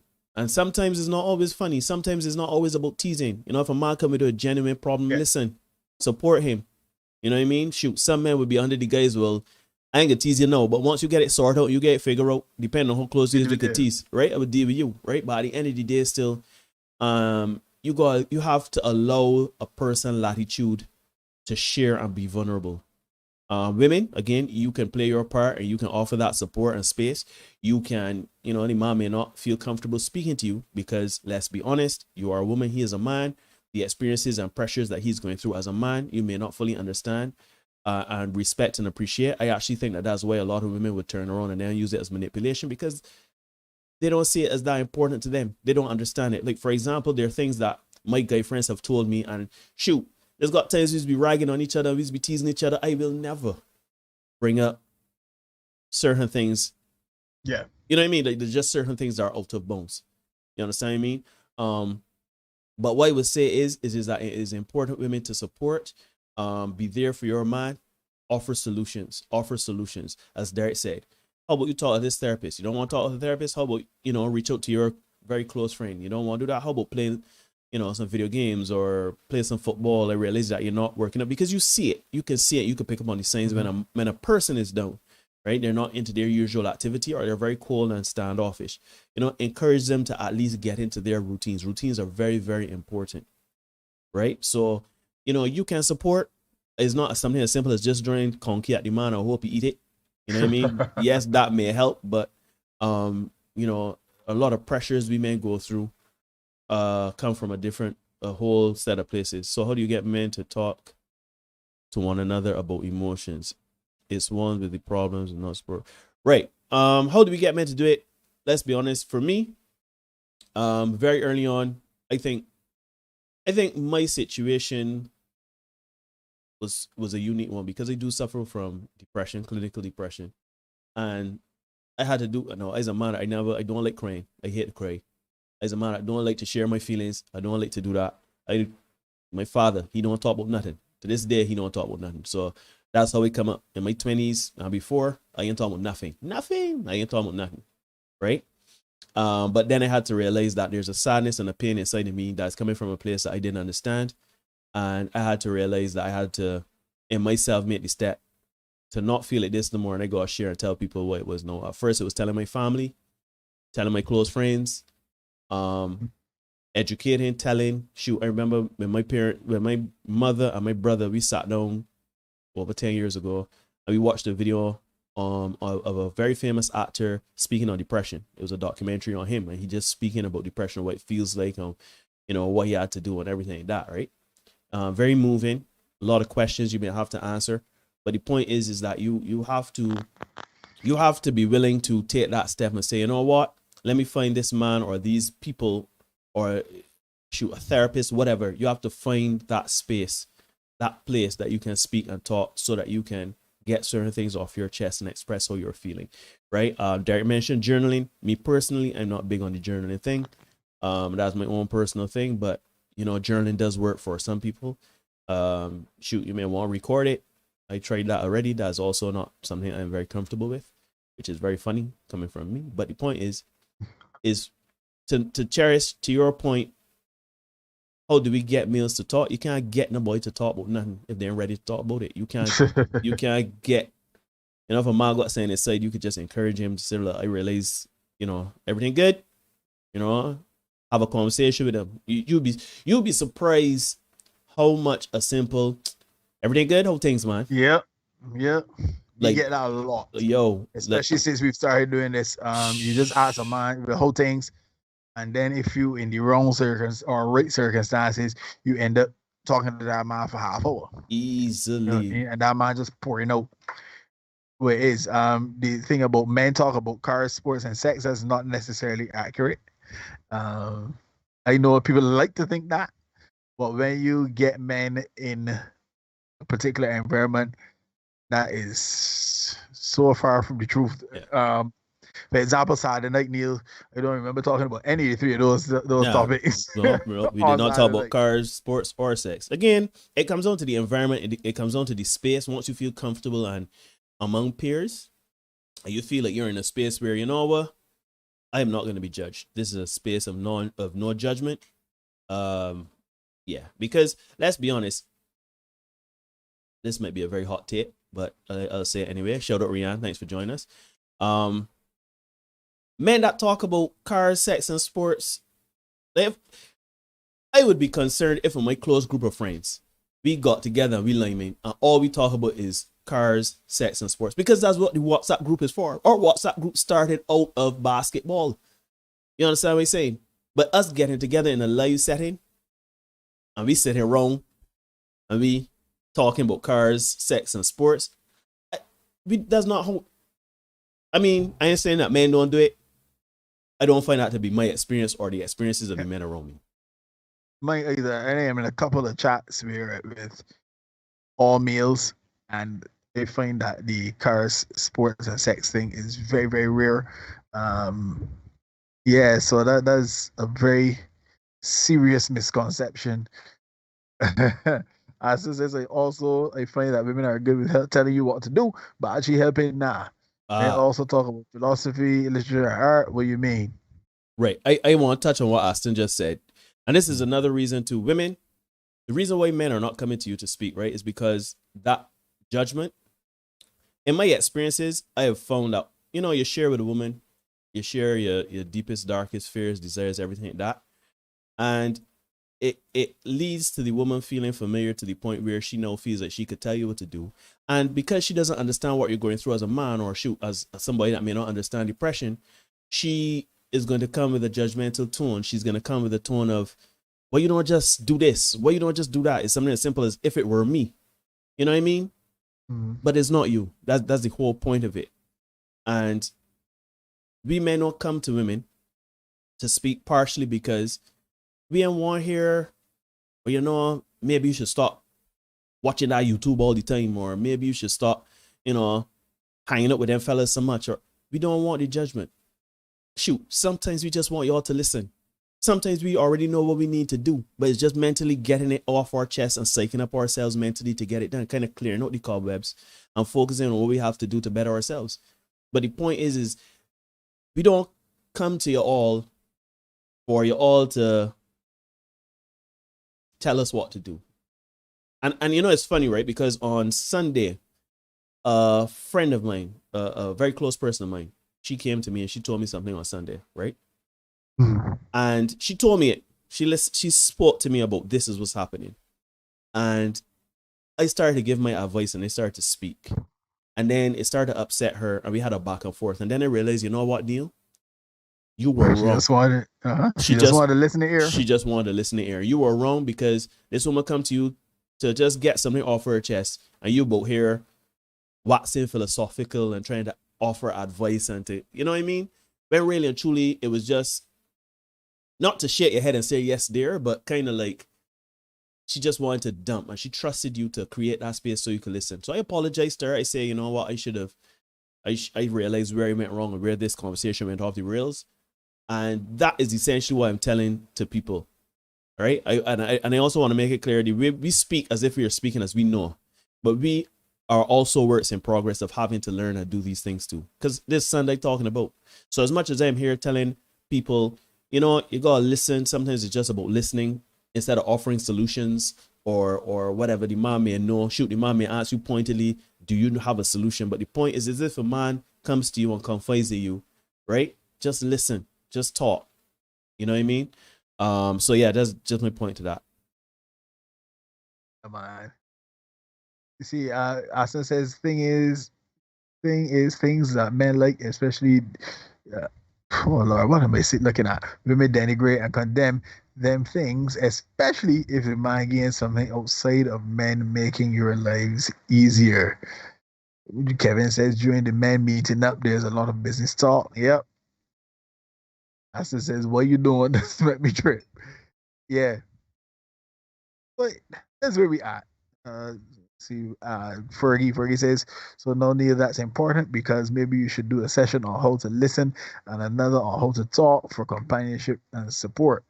There's always going to be a weird line to try to walk, knowing when to talk and knowing when to listen. Boy, and Fergie, as much as I appreciate us doing a session on it, I just want to make clear again. We are just two men trying to figure out. So we may have to bring in someone to teach about active listening. I remember when I learned about active listening, oddly enough, in a course I did on film 5 years ago. Active listening, can you imagine? In film, in a course 5 years ago. I am 36, 37, and I'm learning about active listening. I found it fascinating. So Yeah, we could do a session on it. It's something there, and I would obviously talk about and consider, but we got no many above we pay grade, so yeah. We here, ladies and gentlemen. You're watching the Senate podcast here on YouTube. We have 224 subscribers. Let's get it up. Let's get it up. Let's get it up. Hit the subscription button. Hit the notification bell as well. Ensure that you don't miss any of the content that we have coming here for you guys. We are also always happy to see you guys. This is a little bit of a somber topic tonight, but we felt it prudent to do this one because it's important. Men's health is important. Somebody had asked us to do something on this a couple months ago, and we're finally getting around to it. I think this is the appropriate vessel in which to bring the topic to everybody. You don't want to just bring the topic dry, because then you know how it is. Y'all get say this don't happen and this don't do. People don't do that. Women don't do this and women don't do that. Men don't do this and men do. So I felt it appropriate to wait for the right vessel to bring the topic, and I think this is the right vessel given the circumstances that would have unfolded heading up to about 2 weeks now, almost 2 weeks ago. Mhm. So I felt this was the best circumstances to bring the topic. Yeah, go ahead, my brother. Right, you would have sent me a graphic here. I think this is very important. Yeah, put that, get it on screen. That'd be great. Right. That is on screen right now. What is mental health? Talking about mental health. Yeah. When you're in crisis, you're very anxious, very low mood, absenteeism, exhausted, very poor sleep, weight loss. Yeah, and this is for men and women, by the way, right? Yeah. When you're struggling, anxious, depressed, tired, poor performance, poor sleep, poor appetite. And you can kind of go through your own situation, your own lived experiences, and you can see the times in your life when you were going through stuff, how it manifested itself, right? Surviving, worried, nervous, irritable, sad, trouble sleeping, distracted, withdrawn. When you're thriving now, you're positive, calm, performing, sleeping well, eating normally, normal social activity. I think that is important, because what we're talking about here, we're talking about men checking in, men talking, men. When I went through a very serious tragedy last year, we could call it, and one of the things that my guy would always ask me, my therapist would be like, "You eating? You sleeping all right?" No, you see why? You're eating all right, you're sleeping all right, because those are kind of like benchmarks, very easy benchmarks to check and see, if everything in order. Right? We had a friend of ours. He would have suffered some tragedy as well, some grief as well, and that was my check-in. When I touch base with him individually, he'd be like, "Yeah, you're eating, you're sleeping, just to make sure that everything in order." And that is just thriving. But when you're excelling, no, Neil, you're excelling. We get that back on screen. Back there. You're cheerful, joyful, energetic, high performance, flow, fully realizing potential. But I guess I am somewhere between surviving and thriving. Boy, I would say that I probably a lower tier of surviving right now. As of today, yeah. So again, you can go through your own, do that. You can take that little checklist, and you can go through, examine your own life. Yeah, examine yourself first. Put on the oxygen mask on yourself first, and then you can see if anybody else in the plane. Right? So check yourself. See where it is you are on that particular grade, whether you're in crisis, struggling, surviving, thriving, or excelling. Yeah, you can check those for yourself, and then turn your attention to your partner and observe. You know what I mean? Observe where they are, where you think they may be, and then start to ask some questions. How you feeling? We eat today. They say that that's the key indicator for when a woman really like a man. She's asking if you eat today. You know what I mean? Because women know. Sometimes we can get caught up. So when you got men that are productive, but that have a little caveat there. When you got men that are productive, you know that they could get caught up working, on something, you get caught up in their purpose. Yes, I'm not using that word. You get caught up in the purpose, forget to eat. Yes, it happens. It does. Right? So the woman that would check in, yeah, sweetheart, you eat today? Or you sleep last night? You know what I mean? Just then little check-ins. Those are the things cherished. To speak directly to your question, you asked about getting men to open up. Those are the kind of things you can ask in terms of you providing support. And then you'll be able to say, well, look, I think you should try. How about trying so and so, sweetheart? Or, you know, man, where you invite the boys cross for let me have a drink together or something like that. You just let the man have a drink.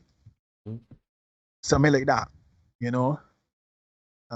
Erica says also gotta also look at self-care and emotional regulation for men.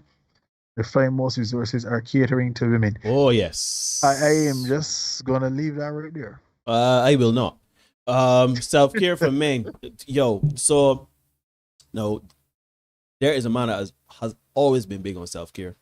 You know, Mark is another friend of mine, close friend of mine that was always big on self-care.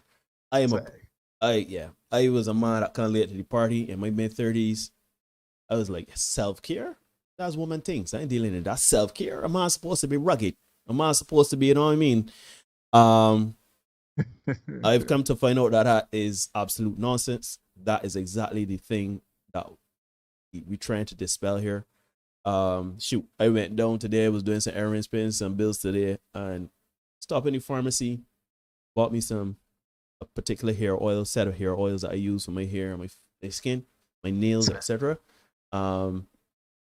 I told you already, I've got two tubes of toothpaste in my bathroom. She uses toothpaste regularly. I got bath gels, loofah soap, creams. It is important to take care of yourself. It is important, and I know we look at self-care. It doesn't even have to be just the manicures and pedicures, right? Self-care is something as simply as shutting out the world. Self-care is something. Derek is a man's good for drives. Derek, those of you on his social media, a man that's posts pictures is almost as where is Derek today? Where is Derek? You know, like where is Waldo? Where is Derek? But Derek does that because driving calms his mind. Driving calms my mind too, but I live far and I ain't really, you know.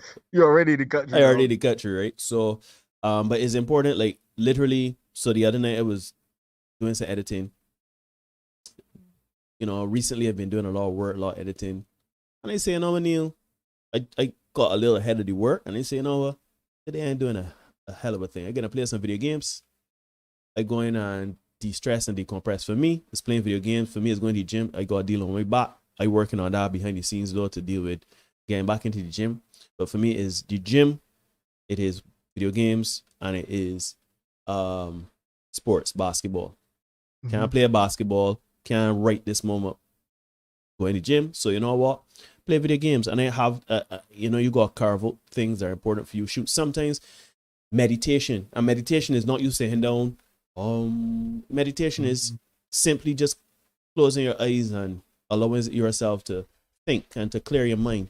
I use YouTube a lot. I watch YouTube a lot to the point where sometimes I'm ashamed at the things I watch on YouTube.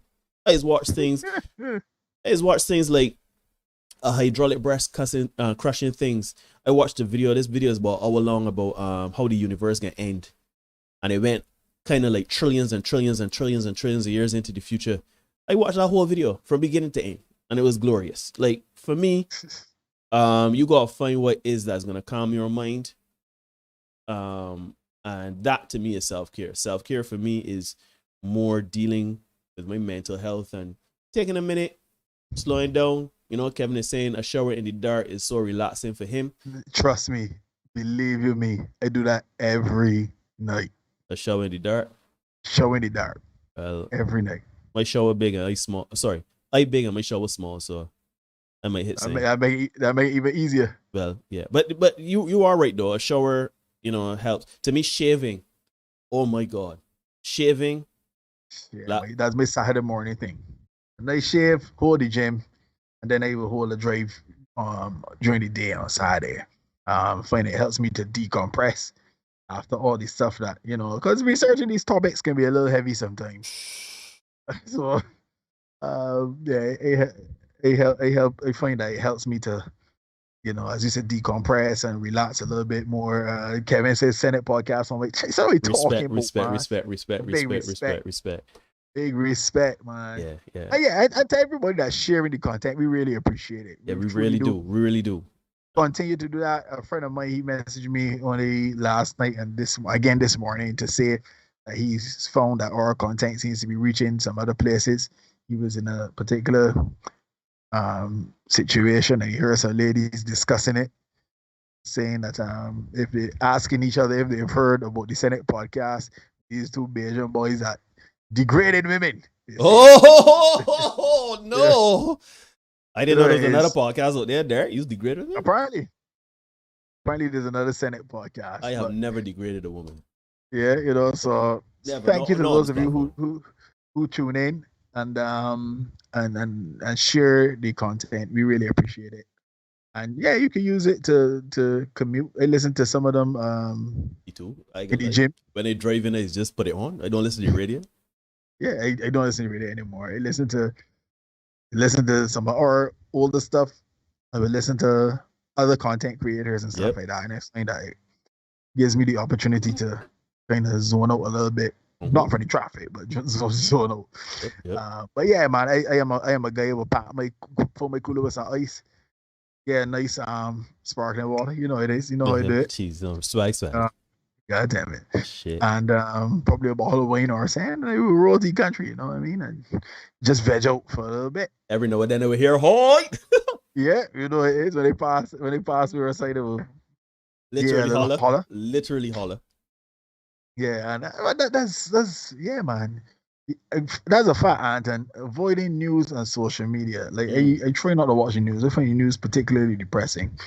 And social media, I could peep at social media, it entertains me, it could get a laugh, but sometimes I gotta tune out that too. And especially when they get down the comment section, yeah, definitely gotta flat out. Fergie says, ha, you gotta stop degrading women. I figured you'd get that. Not sure what happens whenever men start talking about their issues. Well, there's a deflection. That's what they call it. It's a deflection, really, actually, because as I was telling Neil just before we started, the truth is big, not even like a tablet, but like an iPad. You can't get swallowed. You know what I mean? And some of the things we say, people say a lot of stuff about the stuff we say, but they have never said yet that we telling lies. So that's where we are.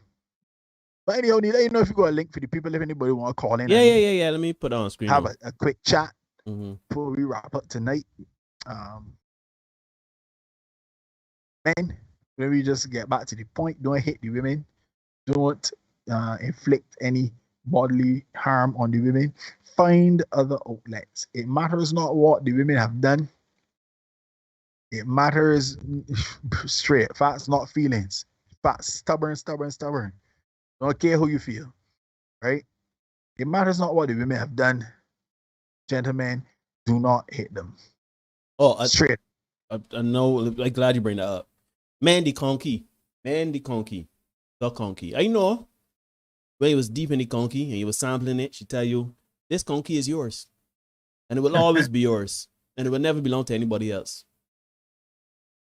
Me personally. But you know what I tell you about that, Neil? Right now. Let me tell you things with I don't aim. Right now.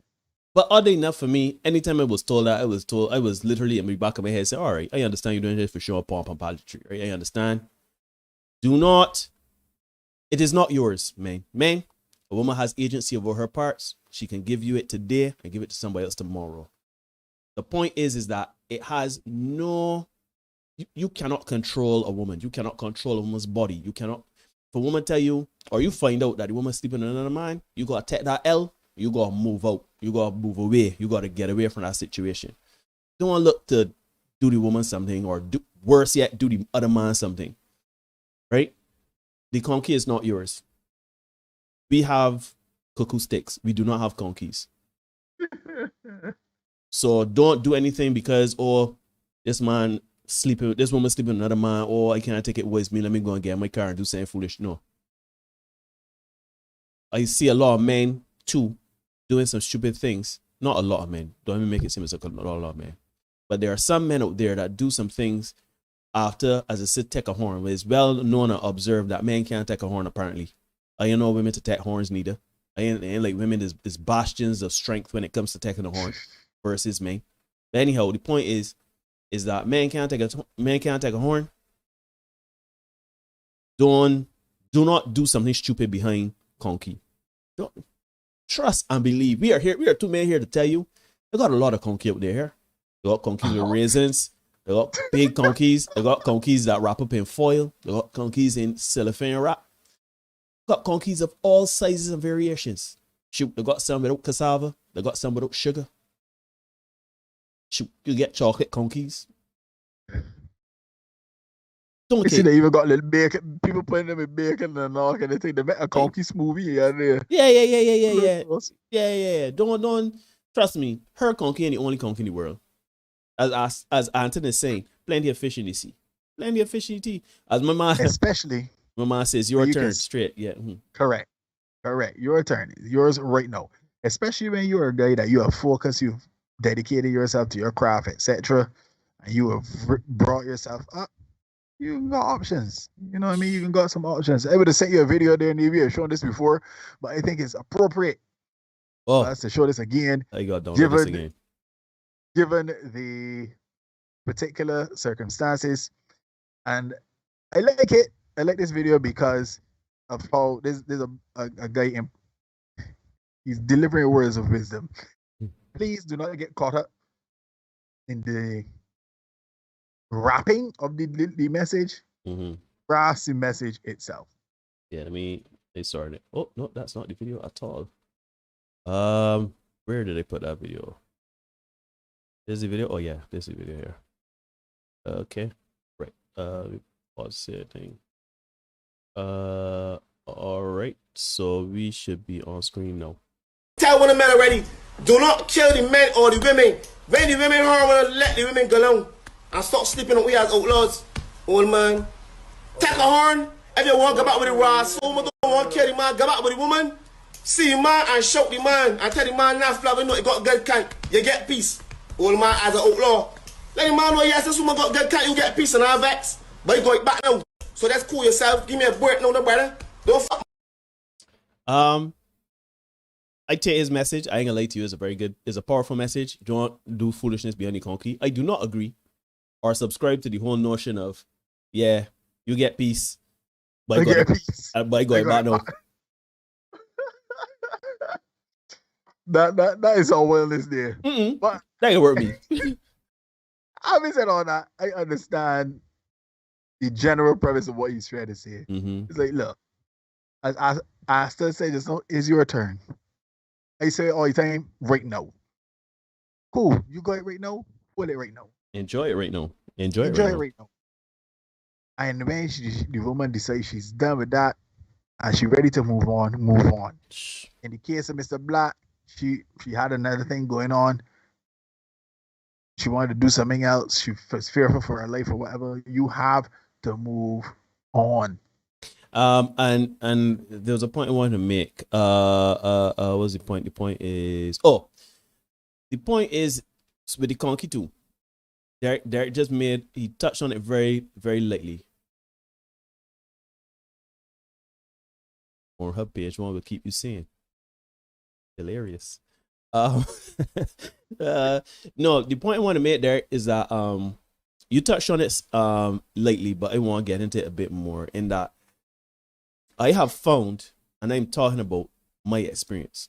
I have found, Derek can tell you about this too, because he told me about it. Once you pour into yourself, once you be on your purpose, once you take care of your health and you taking care for you, when you're doing what you need to do for you, right?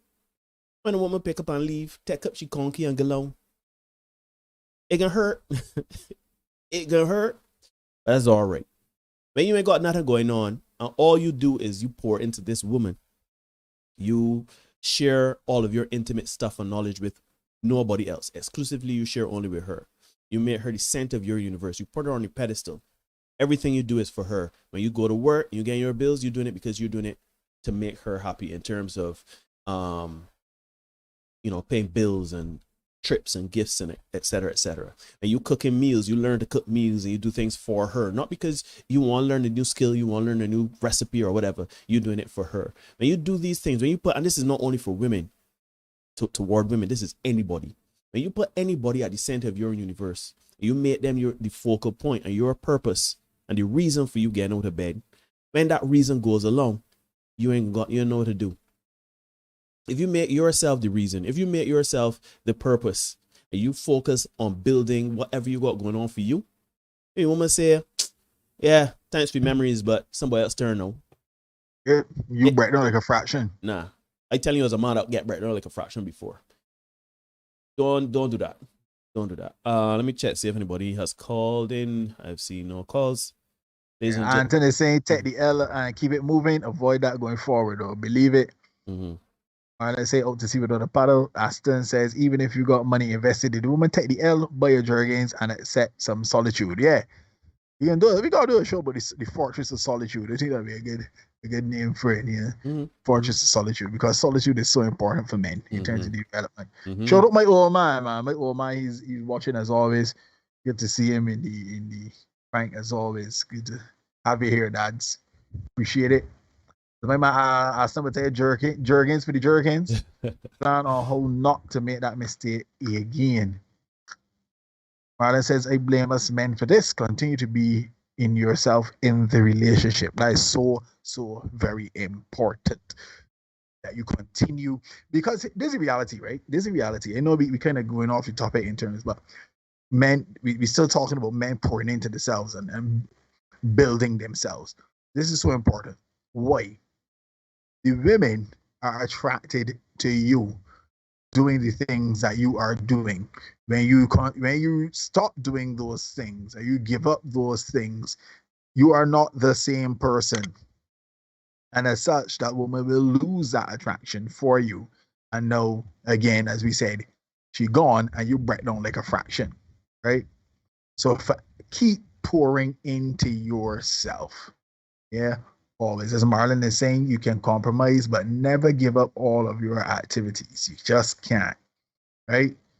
I'm glad you bring that up, because a very close friend of mine, I not call his name or anything like that, but he sacrificed for one of his last relationships. He sacrificed to the point where when they would say, okay, so we're going to do this. And he was like, no, I ain't doing this because, my girlfriend not comfortable with that. So I'm not doing that no more. And it went so contrary to who this person was, as who I knew him to be, right? He was miserable. But he was doing it because he believed this is for the greater good. This is, I care about this person is special to me. This is what it takes. That woman gone. They're no longer together. And he has come to the realization that he will never do it again. Yes, compromise is very important, particularly as you go up the rung of relationship status. But you gotta know who you are. You gotta know what keeps you afloat, and you gotta know what makes you thrive. Right? I know of a situation. Where, couples. The woman is just coming here with the bars, boy. Was that? She's spinning lyrics? We need to also know how to be alone at times and stop jumping from relationship to relationship. Keep loving yourself first. Hallelujah. Amen. Mara said this is also our struggle love. No struggle love. We're dealing with the struggle love. Right. But this other situation, I think Derek, you know about this too, where a couple, the wife or the woman, is preventing a man from doing something that he loves. Yeah. Right. And I feel as though it's all about, again, we start about this all the time, boundaries and setting up. If I meet you, you meet me. Shoot, not that I ain't got, the good thing about what we do right there is that we have tangible excuses. So when we tell you that we do, I can't see you tonight, because I gotta record with my man Derek, or I gotta do a live with my man Derek. Shoot, you can't see the proof of the pudding. You can log on it, right? Like this here pre-recorded. You know what I'm saying? Ain't like about another woman. I literally here at my house recording, right? But But you have to set that boundary and say, listen, this is what you do. This is what I'm into. What are you into? What are the expectations? This is what it is. Yeah. Yep. A woman that could come to me now and tell me, yeah, you don't have no time for me. You spend so much time on our podcast and what you got going on. You can't take a break. Like, that's the end of that. They'll let you know straight. That's the end of that. You know what I'm saying? Me, oh, that don't make you no money. It's funny enough. Anyhow, I would have told you about this. Where somebody would have told me about the little podcast that we do. Yeah. Wasting time with that there, and you know, I need to find something for myself. Which is hilarious because, as you pointed out to me, this is this is ours. I don't see this as, you know, yours or anything like that. But anyhow, the point is that you gotta stand up and you gotta plant your feet in the ground, man. This is what you do. If you watch football every Sunday, that's what you do. If you just play video games, that's what you do. I ain't telling you to play video games and ignore like birthdays or, you know, ignore the woman or whatever. But the point is, if whatever you do to mentally unwind and to mentally de-stress and decompress, whatever you do, whether it's work, whether it's gym, whether it's hanging out with friends, whatever it is, do that. Don't compromise who you are, as Derek just said, for the sake of relationship. Because you know what? Please let me send it. We have a special location in Barbados called Senate HQ. We meet and the men is get down. We talk the things. Sometimes he's got a fair set of men come out. Sometimes it's only be me, Derek, and Mark. Right? The point is that that's important to me, Derek, and Mark. No, if I meet a woman and she comes and say, every Saturday you get, you know what, these men are linemen, shoot. You don't spend Saturday night with me. You know that Saturday night is one night that you got free. And you don't want to spend it with me. You could come to Senate or you could kick rocks. But I am not leaving out Senate for you. You come and find me in Senate. You gonna left and find me in Senate. And don't bluff me. You understand? So I understand compromise is important, but do not sacrifice who you are. I still is saying they meet you, like you, but want to beat you into a shape that they like better. I never could understand it. That's called a shit test, by the way. And that's why it's interesting to hear Neil saying that essentially he ain't moving. Because if, again, as I would have said, if they can shape you into something that is not what attracted them in the first place, well, that's what you expect to happen. She's going to lose attraction and then she's going to be gone. I feel like that's an appropriate place. I see Rihanna saying something there that I want to just touch quickly before we get out of here, Neil. And don't forget, you just sent me a graphic. Yeah, we could get that on screen just now too. But you're trying to find this video that I would have seen earlier today, and I figure that this too would kind of bring everything to the best. There it is. The best possible conclusion. So I'm going to send you a video, Neil, that you can run on screen while I deal with these comments. It should be coming to you shortly, and then we can get the graphic before we get out of here, right? Great. Asta says, my ignore theirs. If they ignore you, yours, equal rights and equal lefts. Riaz says, never change who you are. Never, male and female. 90% of the relationships I have been in, men wanted me to change in some form, and I tried. Doesn't work. Better yourself, but never change. We can talk about that, but that's another story. Jennifer says, dead Neil, I agree. And it says that they feel they will like better. Yeah, it's a shit test. They want to see if you are really the person that you say you are, or if you are willing to bend and morph into somebody else. At this stage of my life, Neil, I am who I am. I like what I like. I don't like the things that I don't like. And guess what? I ain't shape shifting to accommodate nobody. For example, I wear scarves. I like it. I would drink a little wine. I ain't a rum drinker. So when we going out, don't expect me to be drinking a rum with you. That's just how I get down. You know what I mean? If I can drink a rum, it's because I choose to. Erica is saying men got to work on their relationship with God. You know, all three parts: body, soul, emotions, thoughts, etc., and spirit. Got to nurture all three. I will agree but not everybody believes in God. But I do believe in the spiritual component of your being. Yeah, there needs to be some kind of emotional and spiritual development. Right. I do agree with that. Right. So it may not necessarily be God. It may be because I want to respect our religions here, but for us, it's God. But and I would be honest and say I need to work on my relationship with him, or with her, depends on.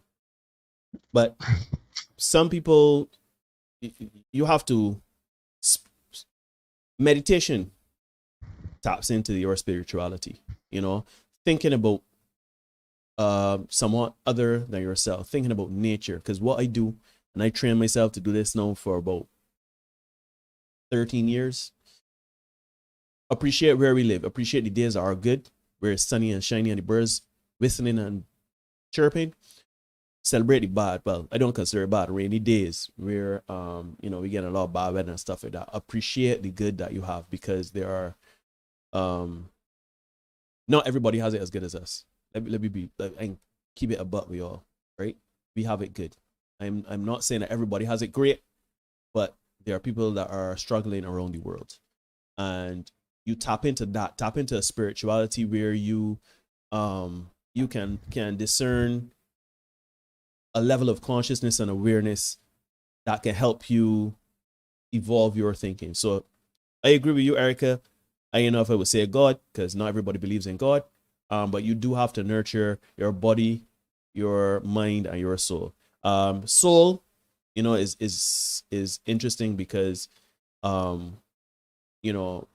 with your soul, we talked about it just now. Things that you need to relax, video games, shoot, go for walks, there is good for drives. I know some friends that smoke cigars, although I think you should be doing things that are positive for your body and not negative, but ain't be too judgmental. But do things that feed your soul, man. Shoot, feeding your soul is stuff like what we do right here.